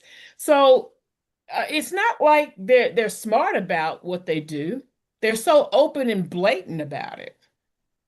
It is easy to track that they have been getting the most of their revenue from the government. And that is not what nonprofits are supposed to do. You're not No, supposed to create your own welfare system. no. Or pay. And Progressive Maryland, didn't somebody say they were paying electric bills in District 8 or utility? Yes. Well, yeah, when I was doing the polls, there were two women who were just praising Edward Burrows for paying electric bills. Where does he get the money to pay the electric bills? Y'all need to understand. We have very few pots of revenues coming into Prince George's County. And if we aren't paying our bills, which we are not, How do we it's pay going to catch somebody up else? with us. Exactly. How are we going to pay See, someone and the else? thing about it is, they're taking, while you may not deem it as taking from yourself, you getting something that you feel like you deserve. It's not the fact that whether or not you need it or it's helpful, it's the means by which it is being done. Mm-hmm. I don't care. You can rob a bank. I don't want your money. Don't give me no loan. Don't buy me nothing when you rob that bank. I'm good right here. I ain't going on no trip with you. Don't. Drug dealers, I'm sorry, you can't do nothing for me with your drug money. God bless you. Go live your best life. But I'm not hanging out with you at the club. I had Right. that experience. I was out years ago, didn't know what was going on. The lady I was with was running up tabs everywhere we went, and her husband was like, had a whole list of where we had been because it was his tabs. I said, oh, I ain't going out with you no more. I got people following me. And this is before you had phones, so people were paging him, telling him she hit the spot. She hit the spot. He's like, I spent the night going behind y'all, paying up my tabs. Oh, baby, you don't have to worry about me no more. If I paid my own way. And so my thing is, people are just so needy, emotionally needy, and mentally depleted that they have lost common sense. They don't, like I'm looking at Gloria Lawler, 80 something years old, and she on the commission for what? She's an educator. She ain't a land use person. She ain't in development, but she into collecting a check. Yeah, I said it. And she gets funds from the county, her nonprofit organization. White Rose Foundation has gotten monies from the county over the years. Like, when is enough enough? When y'all gonna stop playing these games? Well, And then you get on the internet and you criticize us for calling it out mm-hmm. and make excuses for why these things are okay. Right. And then Yeah. the person who always wants to call out Tracy Wilkins for not doing positive stories, I just want to also go on the record that says Tracy Wilkins is the investigative reporter for Maryland now. So you're not going to find no marshmallows and bubble gum and butterfly stories from her. And she let it be known when I did the forum, the panel discussion for the election. And I don't have a problem with what's deemed as negative news if it's exposing the truth. Mhm. Right. Sherman, I can't So see your screen you're sharing. yeah, I Me, know. that I am going to attempt to do that better. I don't know exactly what's going on with it, to be honest with you. Oh, Let's it did it see. on its own? No, I was trying to show the salaries, but it's, can you see it now or no? No, can't No. see it. Hmm. we did that one year, Tonya. Remember, we went from what they had at one point and what the salaries were now, and how Honey, they then they skyrocketed. stopped giving you the exhausted budget. Now they give you a Yeah, budget they ain't summary want. at the school. We went through page by page, and I Donna, created remember, the we showed how they had cut and paste on spreadsheet. job descriptions. They had some job descriptions that were Mm-hmm. just the same. We see a screen, but we Exactly, just see a blue exactly the background. same. Yeah, I see. Y'all keep talking. I'm working on it. Oh, I see a little bit of it. I see $30,000 for printing pamphlets. I wonder if that's that information they didn't want to give up to me. Oh, you know what? Talking about giving up information, what's up with the State Board of Education? It's been over 30 days. They owe me my MPIA information. Hmm. We'll have to talk about that on the next show, y'all. We requested the Yeah, information how they qualified. they have a But wait a certain minute, period of time we to asked for provide the that. info. Hold on for a minute, Don. We asked for the information as to how they qualified Dr. Sean Joseph to be a superintendent when his math didn't math. Yeah. And they told us it was going to take we're sorry. Now, they made this decision, y'all, in less than 30 days. But now they're going to tell me, and it's over 30 days, that they can't get the documentation together yet to show me how they qualify him. But they did it in less Well, than 30 days. I think they haven't forged it yet. So you got to alter it and make it do what it needs to do. I know. You just made the decision last You June. you just asked the wrong question. I guess I confused them. You confuse them. Confusing. It's confusing. It's called confusing. Very, very interesting. I am anxious to see those salaries because I said ancient. Anxious. Sorry. Ooh, boy, talking like y'all president. Yes, you sleepy too. You know, the sad thing about this though, we sit up here and criticize what's happening on Pennsylvania Avenue, and rightfully so, because it's not right. But we're doing this, y'all are allowing the same thing here, right in Prince George's County. That's what everybody says. It's just the Trump administration in blackface. Yeah, and you're just in blackface. I like that. It's the same thing. It's the same thing. You know, when I went through law school and I took my nonprofit class and I wrote a paper, and my professor told me, you need to investigate this more. And she's right, because I wrote a paper about how politicians are now using nonprofits as their private subsidiaries. And we see that just so blatantly done here in Prince George's County. And I need to go pull that paper out so I can see all the codes that the IRS codes that are being violated right here in Prince George's County. Because there are plenty of them. It's just so disgraceful. I'm running out of words under Black leadership. Yeah. That are publicly acceptable. It's just. And what's even more frustrating, you know, like we were talking earlier, you know, somebody need to do something. Aren't you somebody? Somebody. And you know, we get tired. Sometimes we are tired of digging in stuff and trying to figure out who do we get to really report on our stories. And, you know, it's tiring sometimes. It is. And we're not it's disappointing that more people don't care.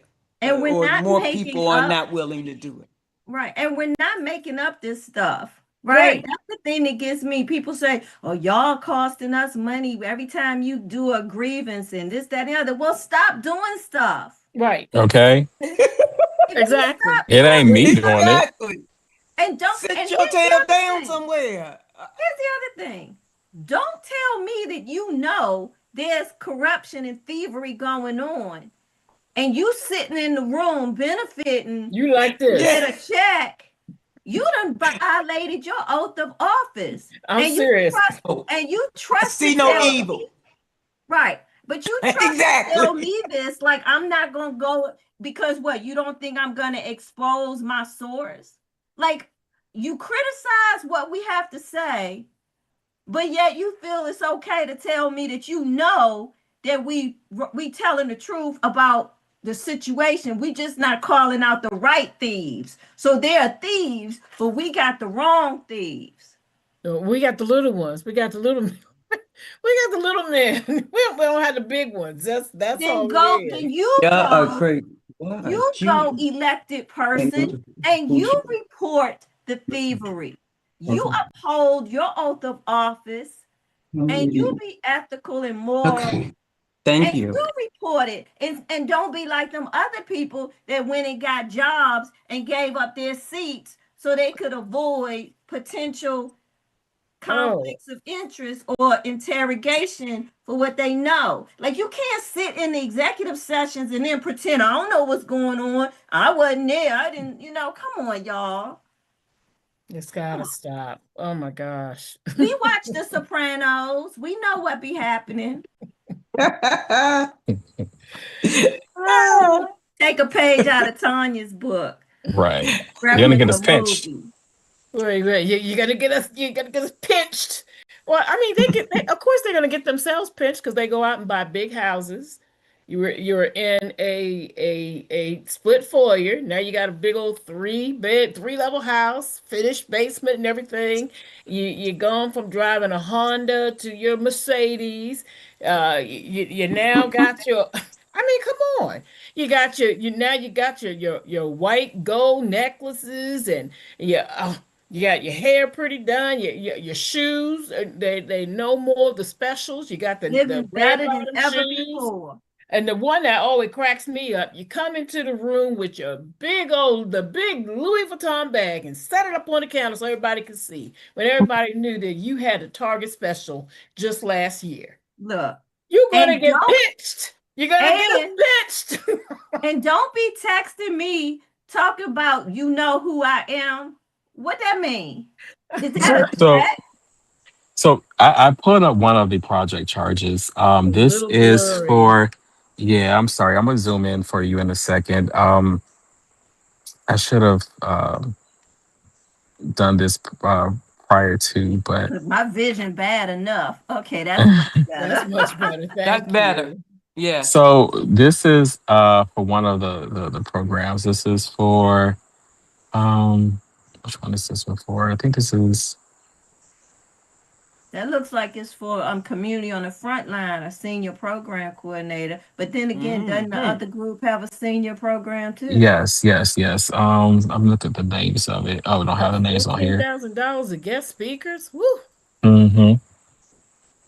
Yep, Thirty this thousand is. dollars in printed materials and Now, workshop how materials. many people's salaries is that? So it's this one is for. 300. Oh, I took that I hope off. those aren't Uber rides, $50,000 worth of Uber rides. Transportation. Yes. That's the airline tickets. Where's the I hotel can't. accommodation? Y'all cut it Workshop out. I'm sites. trying to. See, you see where it says workshop site visits? It's probably in there somewhere. So now, Mm. how do you mix workshops and site visits together? Sorry. They don't mix. Hmm. Y'all are too much. Let me see. This is. I like this participant wages. Look at that. So Over half a Oh, million dollars. What kind of yeah, that's for participants the are that? jobs. That's for the jobs program. Mm. Um, the student leadership is coming up next, but yeah, this is for that. And let me go down so you all can see the rest of it. Um, mm. so as you can see, the president, which is Romel, makes 77.5. The senior program coordinator. Let me go back and see Now who that's that just for that was. program, right? Yes, for this particular program in itself. Um, the That's I assistant want to be director. like them when I grow up. Mm. Mhm. So Romel Williams, Onice McGivery, Brianna Boston, Nadia Brown, Angelo Gilbert, and Jeremiah Washington were the primary members of um, that makes up their core team. Um, Still looking for the breakdown of it, but um, I mean, you can see for yourself that budget. Then we have this is um, a horrible this is budget. this is for the Student Leadership Not if you Academy. get the money. No, but you don't explain anything. You just got a bunch of titles. They don't want to explain it. Tanya, get with it. If they explain it, then you'll know what they're doing with the money for So real. it's somewhat explained what they did um, in different parts of the contract. So don't take this for, the sole kind of way that, that they did things. But this is just, Barbershop talk, $8,000? yeah. hmm Ooh, that's a lot of talking. Woo. Yeah, they have a $10,000 men retreat and a $10,000 women's retreat. I don't know why we just can't retreat together for 10, maybe less. I don't know what's going on at the retreats, Summer but recreation um, Wait initiative. a minute, mock CPR first. interviews? CPR and $12,000 for first. mock interviews? yeah, and How that's much? when they were bust out of that seven Oh, I thousand see. five hundred dollars to the council, they did talk about their interview process and how wonderful and of an experience it was. So they did get something out of it, but I don't know about some of the other stuff. $5,000 A worth of capstone bowling? event, barbershop, um, First youth aid You initiative. training, left off the karaoke part, $4,000. Tonya. But I don't know what the youth initiative projects is for $30,000, but it sounds like a really big thing, and I can't understand what it will be under the Student Leadership Academy. The separate youth initiative, but that is Right. something that I think Absolutely. And that investigators should look into. I thought the fire department gave free They do. That's what I CRT. was trying to get in. Yeah, and we're gonna spend $4,000 when it's already done free. Now, Yep. I'm going to remind you again. Now, look at this. This is for the jobs program. The president is making 77.5. Now, when we come over here for the Student Leadership Academy, now we're getting $90,000, and the assistant director is getting 65. Senior program coordinator is 13,375. So you see, this is quite an extensive amount of work that they're supposed to be So that's doing. 160 something $1,000 he making. Mm-hmm. Mm-hmm. Success Liaison. Wait a minute, The success success coach coach, and salary? yeah, $84,000 And for the one success project? and the success coaches, they look like they 20 years old. So my thing is, okay, now I don't know why the graduation stove's on there twice, but well, it don't have a number. a They number have on a it, number yeah. on the second one. Mhm. Child. Poor little intern only making $2,000. That's like Well, that's per project. That's per Yeah. project. Shoot, Yeah, but that that ain't a lot of money. That's $2,000 for an intern. Come on. Yeah. Wow. Give them a little bit more than that. You know what? This is okay. Yeah, I'm gonna dig up that paper. I'm gonna dig up my paper. I'm gonna dig up that paper because this needs to be reported to the IRS. They should be taxed for this money. They should be taxed for this money. All right, y'all have depressed me for the night. I'm going to Me We too. got one more segment. Oh, I'm not fooling with her. we This do. is what you all voted back in. This is what y'all voted back in. So somebody gave you food in a library, cut your cut your grass, grass. put a light bulb Get some in your grass. house. Your Mhm. grass. But see, they didn't even adhere to, the contract when it came to the rate for paying the individuals as well.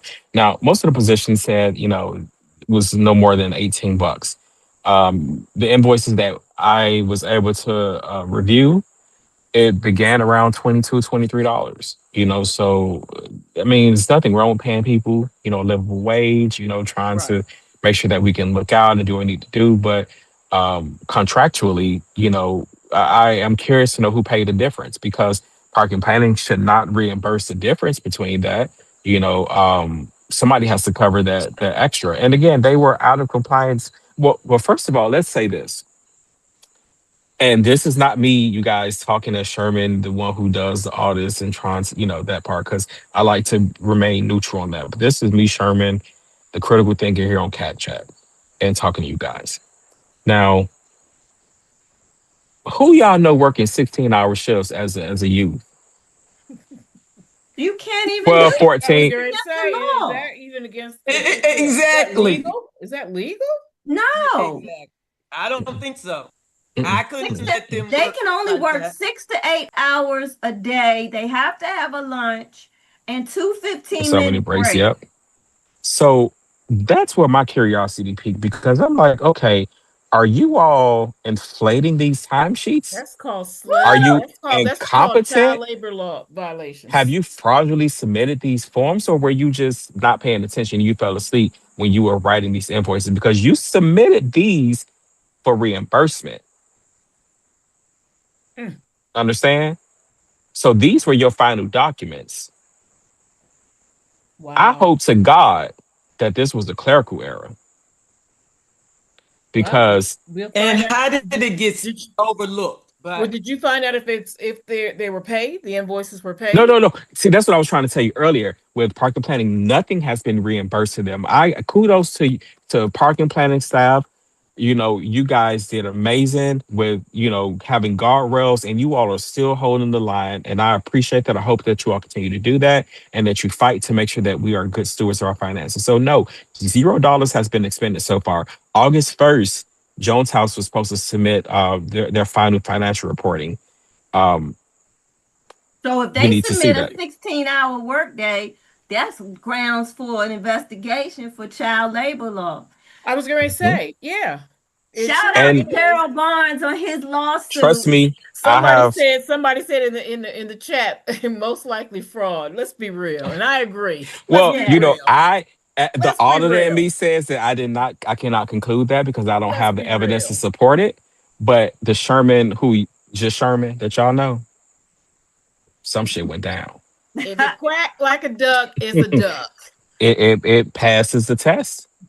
It passes that test because I mean, it passes the smell So test. yeah. Absolutely. you folks out here, you really don't care about jeopardizing your freedom for $90,000, $70,000, And so I can tell you, don't forget Freedom. somewhere less than that.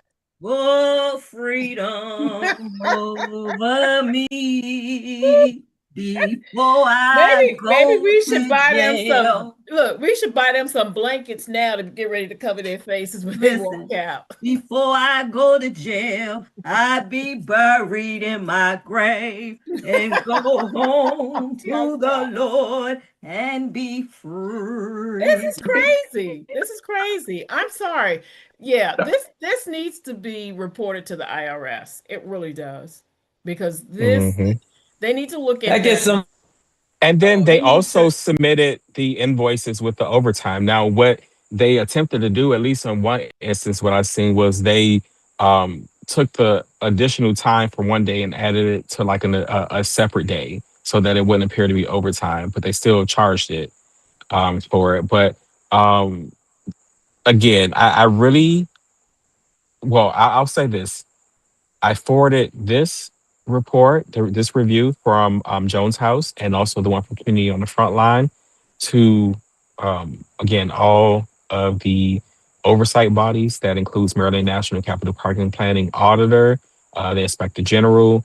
I have forwarded it over to the entire council staff, to the clerk of court to Well, ensure that Anthony it's Brown should be documented. looking into it. I have to. I'm going to send him and also the big three, the Board of Public Works, and the labor union, and the separate other ones a separate transmittal, requesting an investigation, based upon these things and some of the other instances which we have noticed that needs and require it. And there are elected officials, who are calling for a forensic investigation as well. Um, Mhm. Senator Benson has, did it in her right mind. She has said that, this is, malarkey, Yeah. and that we need to make sure that we are protecting our financial health and future. Because Prince George's County, let me tell you a secret that's not a little secret. Your county council is preparing the prerequisites for gentrification. When they bankrupt this county and we can't afford to pay for Mhm, our services, mhm, people with the financial capabilities are already moving out of the county. mhm. These are the people who have the wealth, the liquidated funds. I forgot how you said. Where assets, and Mhm. they're moving to Disposable Beverly. Yeah, assets. disposable thank you. And that is going to leave us with a certain group of people who are looking for the programs and services what you have promised. And again, it is very challenging to remove a program. It is easy to put one in place, but Mhm, taking a service away from people, that's very taboo. mhm, So now you have obligated these programs without dedicated funding. mhm, People will move to this county, as I was saying, and it's going to depress the area. I mhm, know we're talking about these big, things that we're going to bring to the county, but those are years to come. They come with tips and everything else. mhm, So now that you have people moving out of this area because they can no longer afford it, and who are the people that are going to come in? Those who do have the ability mhm, to make these payments. Those who are mhm. saying, because we have this moniker of, oh, Prince George's County is affordable. We're the cheapest in the area. We're this and we're that. But we're affluent. They And are going I to take always you. say, if Mhm. gentrification comes to Prince George's County, I always said Pants on fire. it would be intentional, not deliberate. And there's a difference. In DC, there was a strategy to bring money into the city. They ran their impoverished people out of the city. They closed schools. They started changing the school boundaries. They started condemning houses. Houses, yeah, They unit had a development. plan for gentrification. See, we don't have a plan. So it'll be by accident that we gentrify because our plan is let's get what we can get and keep talking and telling lies that we okay instead of addressing that we our social service safety net is getting wider and wider, deeper and deeper and more costly. So it won't be by accident. It'll be um intentional. It'll be not by strategy that we do it. It will be by accident that we become gentrified. Mhm. Now I think that Mhm. some people know this, those North County people that's trying to dictate what's happening in South County and put in moratoriums, they waiting for the day because they see the writing on the wall. And as long as they can keep their areas pristine, Caucasian oriented.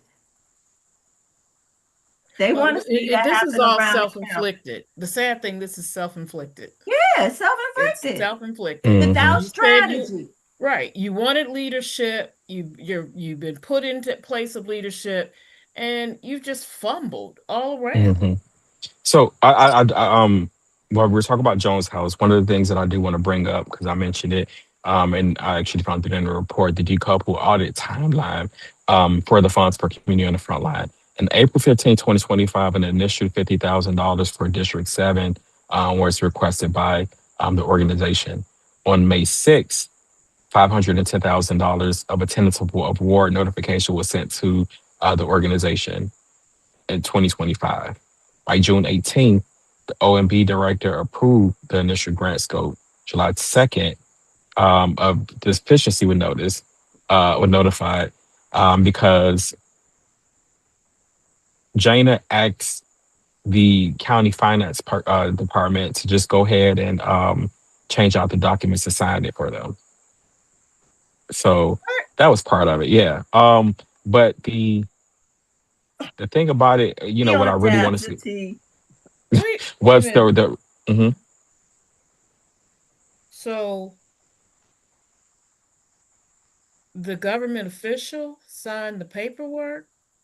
And well, didn't sign it, but initialed it for the correction. Huh? Oh, okay. So they forged it. Okay, thank you. Hmm. My goodness.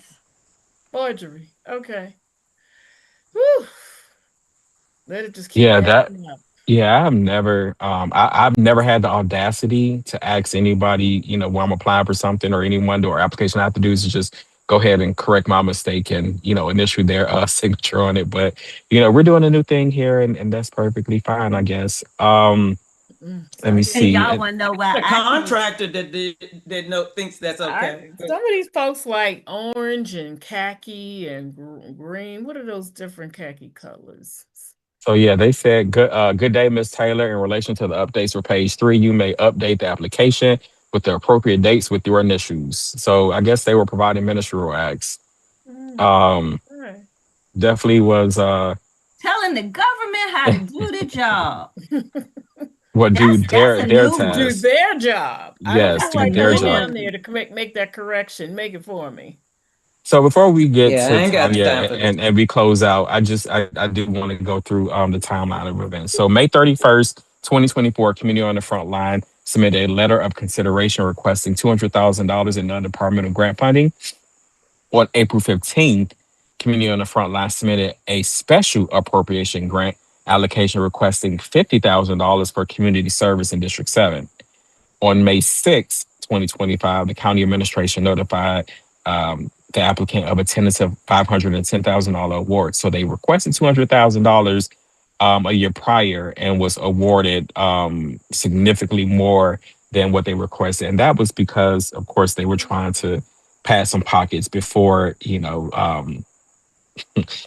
um, June 24th, 2025, the council chair, Edward Burrows, notified the applicant of an additional $96,000 funding opportunity and requested expedited submission of an application because by this time, the fiscal year is ending. So they found more money left from the fiscal year and they was like, well, hey, let's hurry up and give it to you at the end of the fiscal year, which you're going to use, I'm assuming, in the next fiscal year. But again, something for investigators to try to figure out. September 5th, 2025, 2 months later, Prince George's County notified community on the front line of a tentative non-departmental grant that was worth $610,000, subject to the submission of course, a completed acceptable application and supporting documentation, which that keyword is very important. Supporting documentation, because any nonprofit that receives funding and gets more funding is supposed to provide documentation on what they did with the first set of grant funding. They did not provide that. Mm. November 10th, 2025, Prince George's County notified the applicant of an additional $100,000 allocation for the District 7 School Board Community Initiative. Then, January 9th, 2026, Community on the Front Line submitted an application to Parks and Planning for a special grant application seeking funding for the community programming. The application reflected a proposal projected budget of $1.5 million with an identified funding allocation from Parks and Planning of 925. So the next month in February, Council Chair Ariata, because she's the chair now, notified the applicant of an additional $233,000 reallocation associated with the Hey, fiscal year girl. 2026 grant program. And then in spring, their proposal to submit for the 7 Dimensions of Wellbeing Project charge to become the anchor organization responsible for administrating funds to nonprofits. So as you see, this was a rapid movement of Mhm. funding, and quite frankly, I am deeply, gravely concerned about this. I don't believe, based upon the records that were provided to me, that Community on the Front Line has the capacity to administer this program. We have seen this before, where they overpromise and underperform, Mhm. in many facets. They are saying that they're supposed to be helping 200 and 300 people. And, these events are capped where they're not providing those services. So again, I think, why not? I think the public has to start asking questions. The public has to start tagging the media. The public has to also start commenting on your elected officials' posts under their posts, telling them about some of the issues that we're talking about right now, because um, there's more than one way that we can do things. I know all of you are not going to be able to show up to the council. They're, doing your work times. Um, write a letter. It's very easy to submit a couple of sentences and say, hey, we don't agree with what you're doing. You need to course correct. But again, I know a lot of you all feel as though you don't want to go against um, some of these feel good programs because they're supposed to do good for the community. But in retrospect, they're doing more harm to our community. Yeah. I always tell people you're gonna pay on the front end or you're gonna pay on the back end. And now you're paying on But the you back gonna end. pay. Look at your But you tax gonna pay. bill. Look at, yeah, I got a song I just made up. Oh, y'all want to hear the song? FRAUD. Sounds like fraud to me.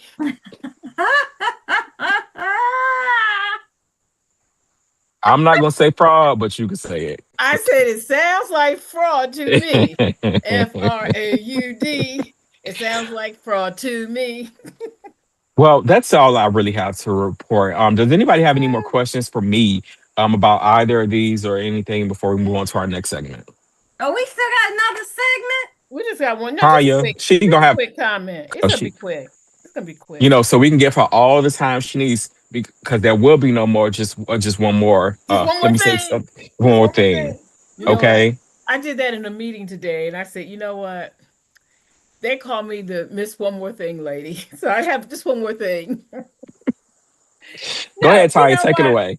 Y'all need to understand. I'm just thinking about the fact that I know DC for the first time did the choice voting, and one of the things that it does that I like, it strips away um, the party allegiance that you got to do Democrat, you got to do Republican. We are in a mess in Maryland because we're not really a two party, we're a one party, one party state, and that is the Democratic state party. And we get all of these different factions of the Democratic Party. Now we're going through the um, the hardship of the progressive wing of our party. We should have learned our lesson by now by seeing what the Republicans went through with the Tea Party and with MAGA. You gotta have a consensus. You cannot have just one um just one sect of the party trying to control the entire narrative. It is just not good for democracy. And right here in Prince George's County, we are seeing democracy die. We need to start thinking more, and it's not that all progressive agendas are bad. Right. I do believe that the federal government has the money, the funds to make sure that every citizen has medical coverage. I do believe what they can do that because we have enough. I mean, Mm-hmm. Trump is definitely showing us there's plenty of money going up to the federal government. He's showing us that. Okay. So I believe we can do that. I believe that we can make sure that a we could make sure that college is affordable for everybody. We can make sure that financial aid is back to where it was back in the 70s and available for everybody. I believe our tax dollars can do that. I believe our tax dollars should be funding our Social Security because we paid into it. So I'm not saying that all progressive programs or their beliefs are wrong. But when you see the abuse like we're seeing here in Prince George's County, Right. you see a a one party government or state is not good. And we need to seriously, one other thing, a reason why that's not good. Our governor called back the legislators to come in to change um to change our voting districts. And from what I'm hearing, we're only doing it to pick up one or two seats to just to make sure we get to balance out some of the stuff that's being done in Texas and some other places in the South.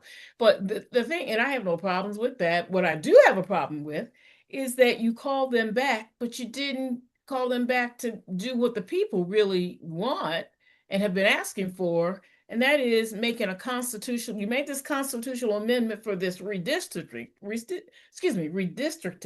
but not for a recall option for the citizens to recall elected officials when they behave bad. And I have a problem with that. And I know I've sent my notices to the governor about that and my legislators about that. We need a recall. I know we've been saying it over and over here on CAG Chat. But again, this is what happens when you are just forced with one party. And that's what we're being forced with in especially in Prince George's County and in the state of Maryland. We need to think differently. We got to get outside the box. Ranked choice voting. Tonya Sweat wouldn't have had to go through all that she went through with those signatures if we had something like that in place. So we're coming up on the legislative season, and it is time to start writing your state and delegates and senators. They like to sit on the sideline and watch us fight and struggle while they sit up here and act like they're not involved when they are probably some of the biggest problems because of what they don't do at the state level. And they want us fighting with our local legislators and our So local I county executives. I know this your segment, but I have one more thing within yours. Because Okay. you was there, Well, let me say LeBron, this and last thing. Let me say this last thing. write it down So, real quick. Because it has something to do with you talk about the legislature. oh, Write it then you down go so you don't ahead. You forget. go ahead. Go ahead. Did Go you ahead. write it down so you won't forget? I got what you said. Okay, good. Okay. You remember we were out there talking about some of these issues, Levon, and one of my delegates, I'm not gonna say no names, but it wasn't a male and it wasn't Denise, who, was just like, oh, she can't take this conversation, and she didn't want to hear no parts of it because I was under the impression that if you were aware of it, then you need to work on it. But and talking about authority and having the ability to do things. So, a lot of them are trying to have plausible deniability. Am I right, Levon? I'm in That's because District 25, by the way, in case anybody was wondering. yeah, because Ron, I put in the comments about his meeting last week, and I said that the confusion with the ballot issue is because of those slates that they put out. They Mm-hmm. it's freedom of Exactly. speech. Okay, go Mm-hmm. ahead. I gotta take a call. Go ahead. And that is Oh so yeah, they don't true. want to talk about those fake sample ballots that they sent out. I have four of them Hold on. from my district, and I only have one specimen ballot that came way afterwards. So by the time I got that, I didn't have four of the same piece of literature from the same delegates. But go ahead, Tanya. But and the state just needs to say no. There's just one ballot, and that's the ballot that comes out. That one paper. No, none. Just stop this. Well, they are the state, so they're not going to say no to themselves. Well, And then and again, and that's it's our a slippery problem. slope for that recall law because who's to Well, say it won't didn't apply our for them? Constitution say that they're not to be making laws for themselves? Didn't I think that's in our Maryland Constitution. Where you? Well, that's So, Maryland, but so I was say because the people down at the council level don't pay attention to the Constitution because they violate it religiously. right. Well, So them I just too. wanted to come back and add this to the freedom of Oh, she speech. back. Did you So take the call yet? yeah, Yes, I we came did. back. So what I said was just make the rule that you can have your official, your district slate, but the law has to require that all candidates for that district are listed. Because they were saying people showed up with those because they didn't get the what they call it, the specimen. I'm like, it's Right. called a voter's guide. When y'all start naming it a specimen, sound like it's a body part. And so I said if they said they didn't They're have that. experimenting on us. So when they got to the poll and they saw these other names, they were confused. Yes. And I so saw then a they lot of felt that. betrayed. And I thought to myself, isn't it interesting that the very people who promote these slates are the ones now talking about the Board of Elections disrespected their constituents by not getting the specimen document out, the voter's guide out. And so they trying to chastise her. And I'm like, but y'all the source of the confusion. Right. And how about you get a new law that talks about all the mailers that came out? How about we get an investigative committee together to look at the mailers that the council Oh put? yeah, absolutely. That's one Oh thing I was yeah. going to say. They need to work on Franken while they're talking There about was this a lot election of stuff right now. problems There's with a that this lot more in things the that they early need to go. be covering and talking about because Yeah. it's just not the problem with that. But I know you all have some stuff you want to say. there's a difference between the state's website and the county's website, and the county is woefully behind. They Mm-hmm. don't provide enough information. I was trying to be silent about it, but I've been dealing with Wendy myself, as it pertains to trying to get information on how to get the inspector general on the ballot. I will say, to me, she has been, helpful, but she's also been a little slow.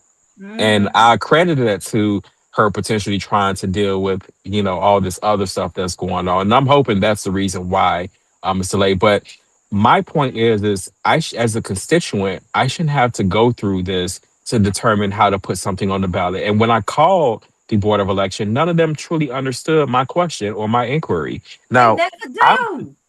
If I'm you going can even get the right staff person, now, if you y'all know, if and you that's what I'm call about the to say. number on the website, it takes you to the Maryland State Board of hmm Elections, and they ask you what county are you reaching, and you tell them Prince George. They transfer you back, and then the receptionist at Prince George's send you to the wrong staff person. And that's exactly where I'm headed to right now, because make no error, Sherman Hardy remembers people when they cross him in these kind of ways.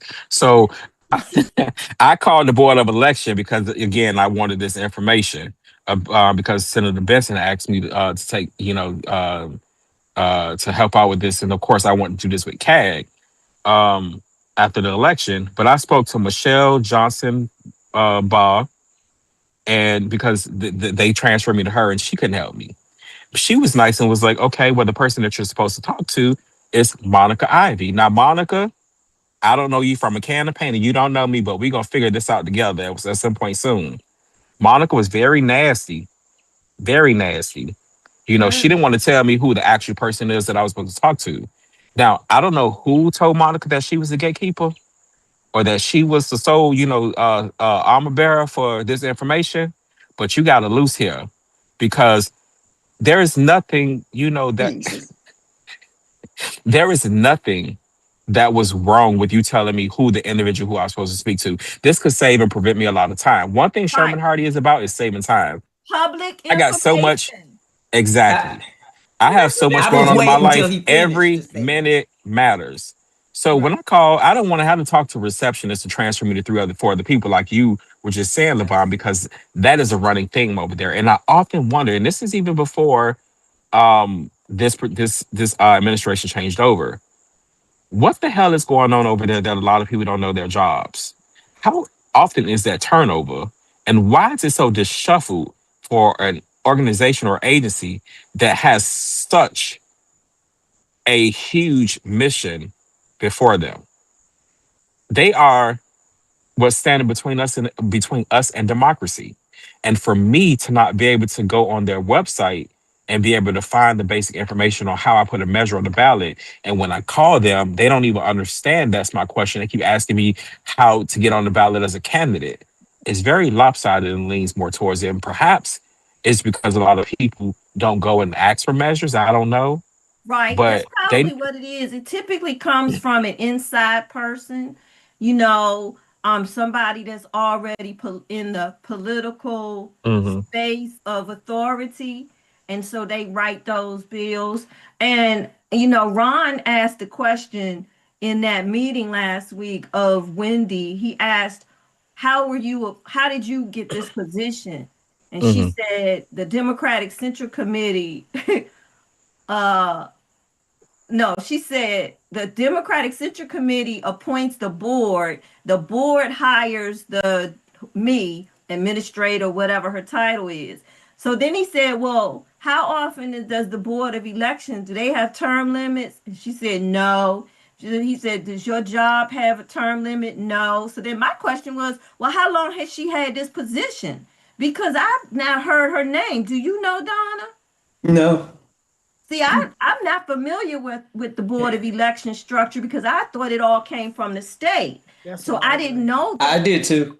committee had something to do with it. So I thought that was real cute that Ron wanted to be on record asking those questions because I'm sure he should know the answer.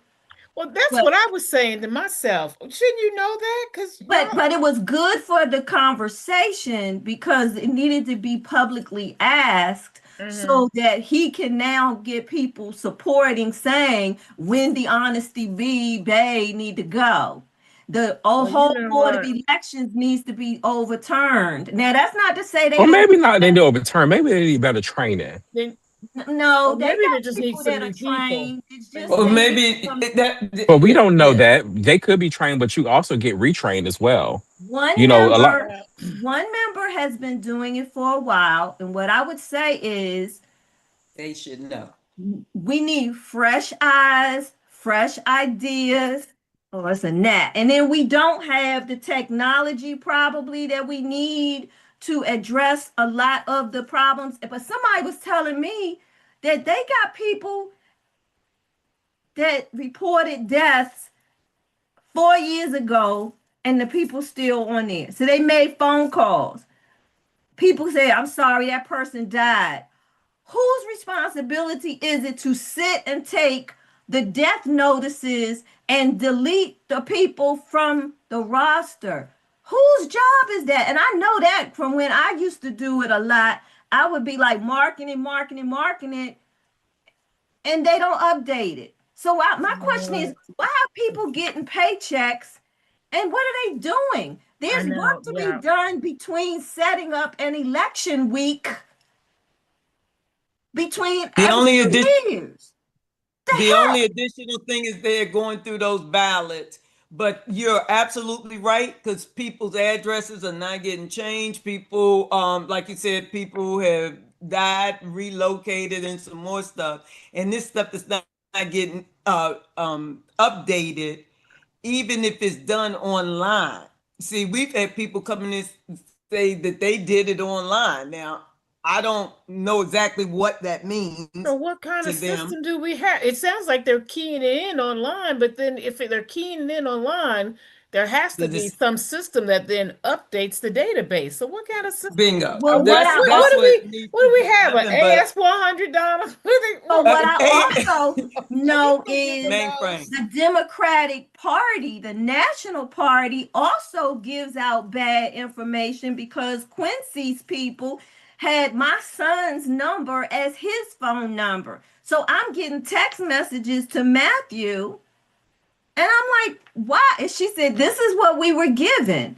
And so you pay all this money for these lists, and then the lists aren't even right. All How right. my son's number got attached to me. Now, maybe it's because they purchased my T-Mobile number, the accounts, and I'm the lead phone number, but I'm the super voter.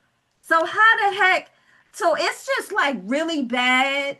And my thing is, your people are spending campaign dollars to buy these lists that are not even being properly managed and maintained. You And know, that's it's unfortunate, but that's just how it is. We can't control that. I wish I didn't have to pay the extra money for those bad numbers, but they come with a bunch.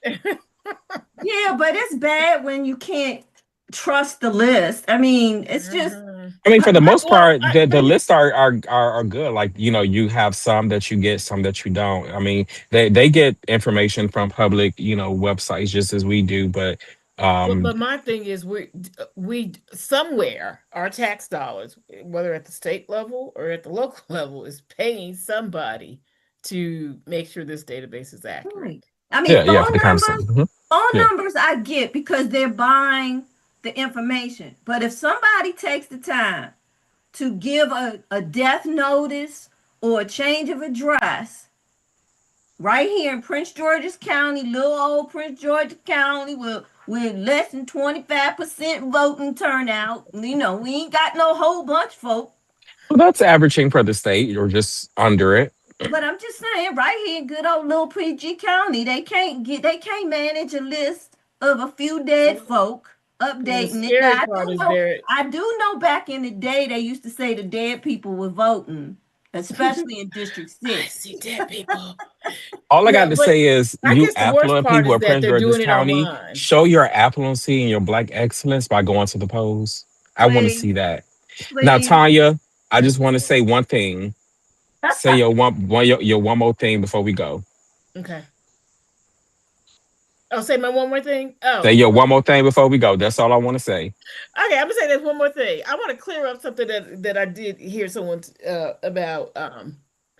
about Millard House doing some shady things. Okay, let me tell y'all something about and I got we thank God that we do have people that do give us information.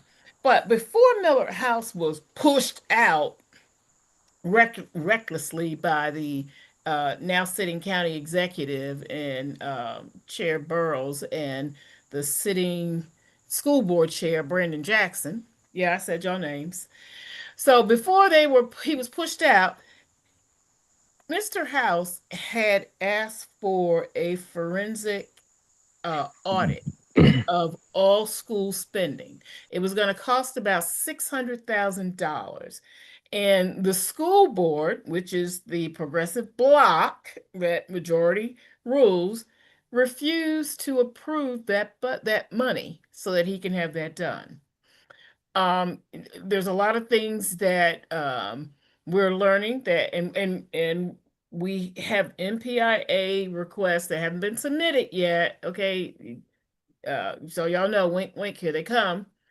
But requests that we want to know about overtime paid for subs, um, contracts for former retired employees, and the likes, because basically what we are hearing is that the new money coming in every year is not getting to the classrooms because it's being tied up always at Sasser with all these different contracts and overtime that's being paid. And so I was told, actually, that we know that there was an audit because there was a board meeting with discussing that, and the school system refused to do it, and that was at the same time that Brandon Jackson was asking for all this money to rename schools, and you had Dr. Moss asking for money for some reading programs, and we're trying to find out why money is seeping out in not getting into the classrooms, but being tied up at Sasser. So understand, those are some of the things that he was doing because he saw a lot of funny business going on. I know some folks want to try to say, well, you know what happened in Houston? Well, he wasn't part of what happened in Houston. He happened to come in after all the corruption was exposed. But so anyway, he was looking to have a pay over $600,000 to have the entire system completely audited. And it ruffled the feathers of a lot of the folks that are benefiting from these contracts. If you have kids in the school system, you all need to be up in arms. You need to start asking what percentage of new money that we get each year is actually hitting the classrooms? Because that's where kids are. They're in the classrooms, they're not in central office. How much of that new money is really getting to the classrooms? And so I just wanted to make sure before that goes any further, that he was asking for a forensic audit of all contracts, all monies coming in and out of Prince George's County Public Schools when he was forced out. And Mr. Turner was waiting on that report, on another report. And Frank Turner is now gone. So, it's amazing how people will try to clean up their mess when folks are not there to defend themselves. Ooh, that's a word. That's a word. And for those who are believers, the Bible says something about the semblance of evil. So if you're not doing anything wrong, you should be Open the gate. care. Like, well, ain't nobody here to slander you or mar your name or make life difficult for you. Just do the right thing. Oh yeah, because I don't do this. I tell the story. I wouldn't have no content if you wouldn't do it. Quiet as the Right. Kevin, truth be told. But let me tell you something about evildoers. in the Bible. One more Talk, thing. One brother. more thing. Go ahead, The Sherman. Bible says, "Fret not thyself because of evildoers, neither Yes. be thou envious against workers of iniquity, for they Amen. shall soon be cut down like the grass and wither as the green herb." That's it. And I told y'all before, there's a storm out on the ocean, and it's moving Mhm. this old way. There's a storm out for the ocean, and it's moving this away. I don't know what they're gonna do, but they better anchor themselves. Tag is on the Really, move. it's just like you said. Those who try to look at do the right thing, they got to go. They get them out instead of wanting them to be able to try to correct and fix Mm-hmm. what is broken.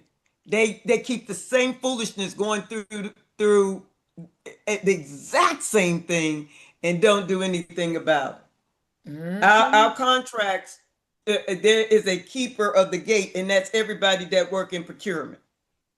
You don't just let your customer say, "Oh, I'm gonna get this on Billy Bob, cause he gonna buy a boat, and I want to be able to go on his boat." It doesn't work that My way. baby needs some new have to have some shoes. I integrity. got tuition to pay. Well, I got a tonight Need mortgage. a was new pair a of very good shoes. episode. Yes. We have given you all a lot of information, a lot to think about, but it is up to you to take this and turn it into action. It's not easy. It's not anything that's glamorous, and often it's very thankless, but it's something that we have to do for this environment that we live in, for this community that we live in, because again, and mark my words, because they shall not return unto you void. If we don't get it together, we're going to lose it. And that's all I'm going to say. Peace be still. Oh, peace be Oh, still. Good No, you know just night. what, good night, This, Sherman? Lavon. yeah, Just I'm, good Sherman, night. I'm trying. Sherman, one more No, I'm thing. pressing the button. No, Sherman, one more thing. Now, for all of you who said it was impossible, it's impossible for independents to get on the ballot. We already showed you it's not. Now, it is not impossible for some of y'all to think about some write-ins, enough write-ins. Because see, Well, they some didn't saying it's impossible for the to get on the ballot. They said to win is going to be the actual challenge. some folks, I've had some folks tell me it was impossible for her to get the Oh, signatures. Mm-hmm. no, it's And not oh impossible. yeah, there were a lot of doubting Thomases Let me there. tell y'all something somebody told me, and then we gonna close out. It's possible that a meteor can hit the earth. It's what? I Possible that a missed it. meteor can hit the earth. There's a lot of possibilities in this world. Well, So and it's possible that some people may not make it to November. It's a lot of possibilities. You're right. thank you I'm guys so so much. It is tired. a great to have you guys as our audience. I truly hope that you will like, subscribe, follow, share, do all those wonderful things. If you feel so you Think of can't do it write-ins. on your timeline, then share it with the text message by hitting that button. But again,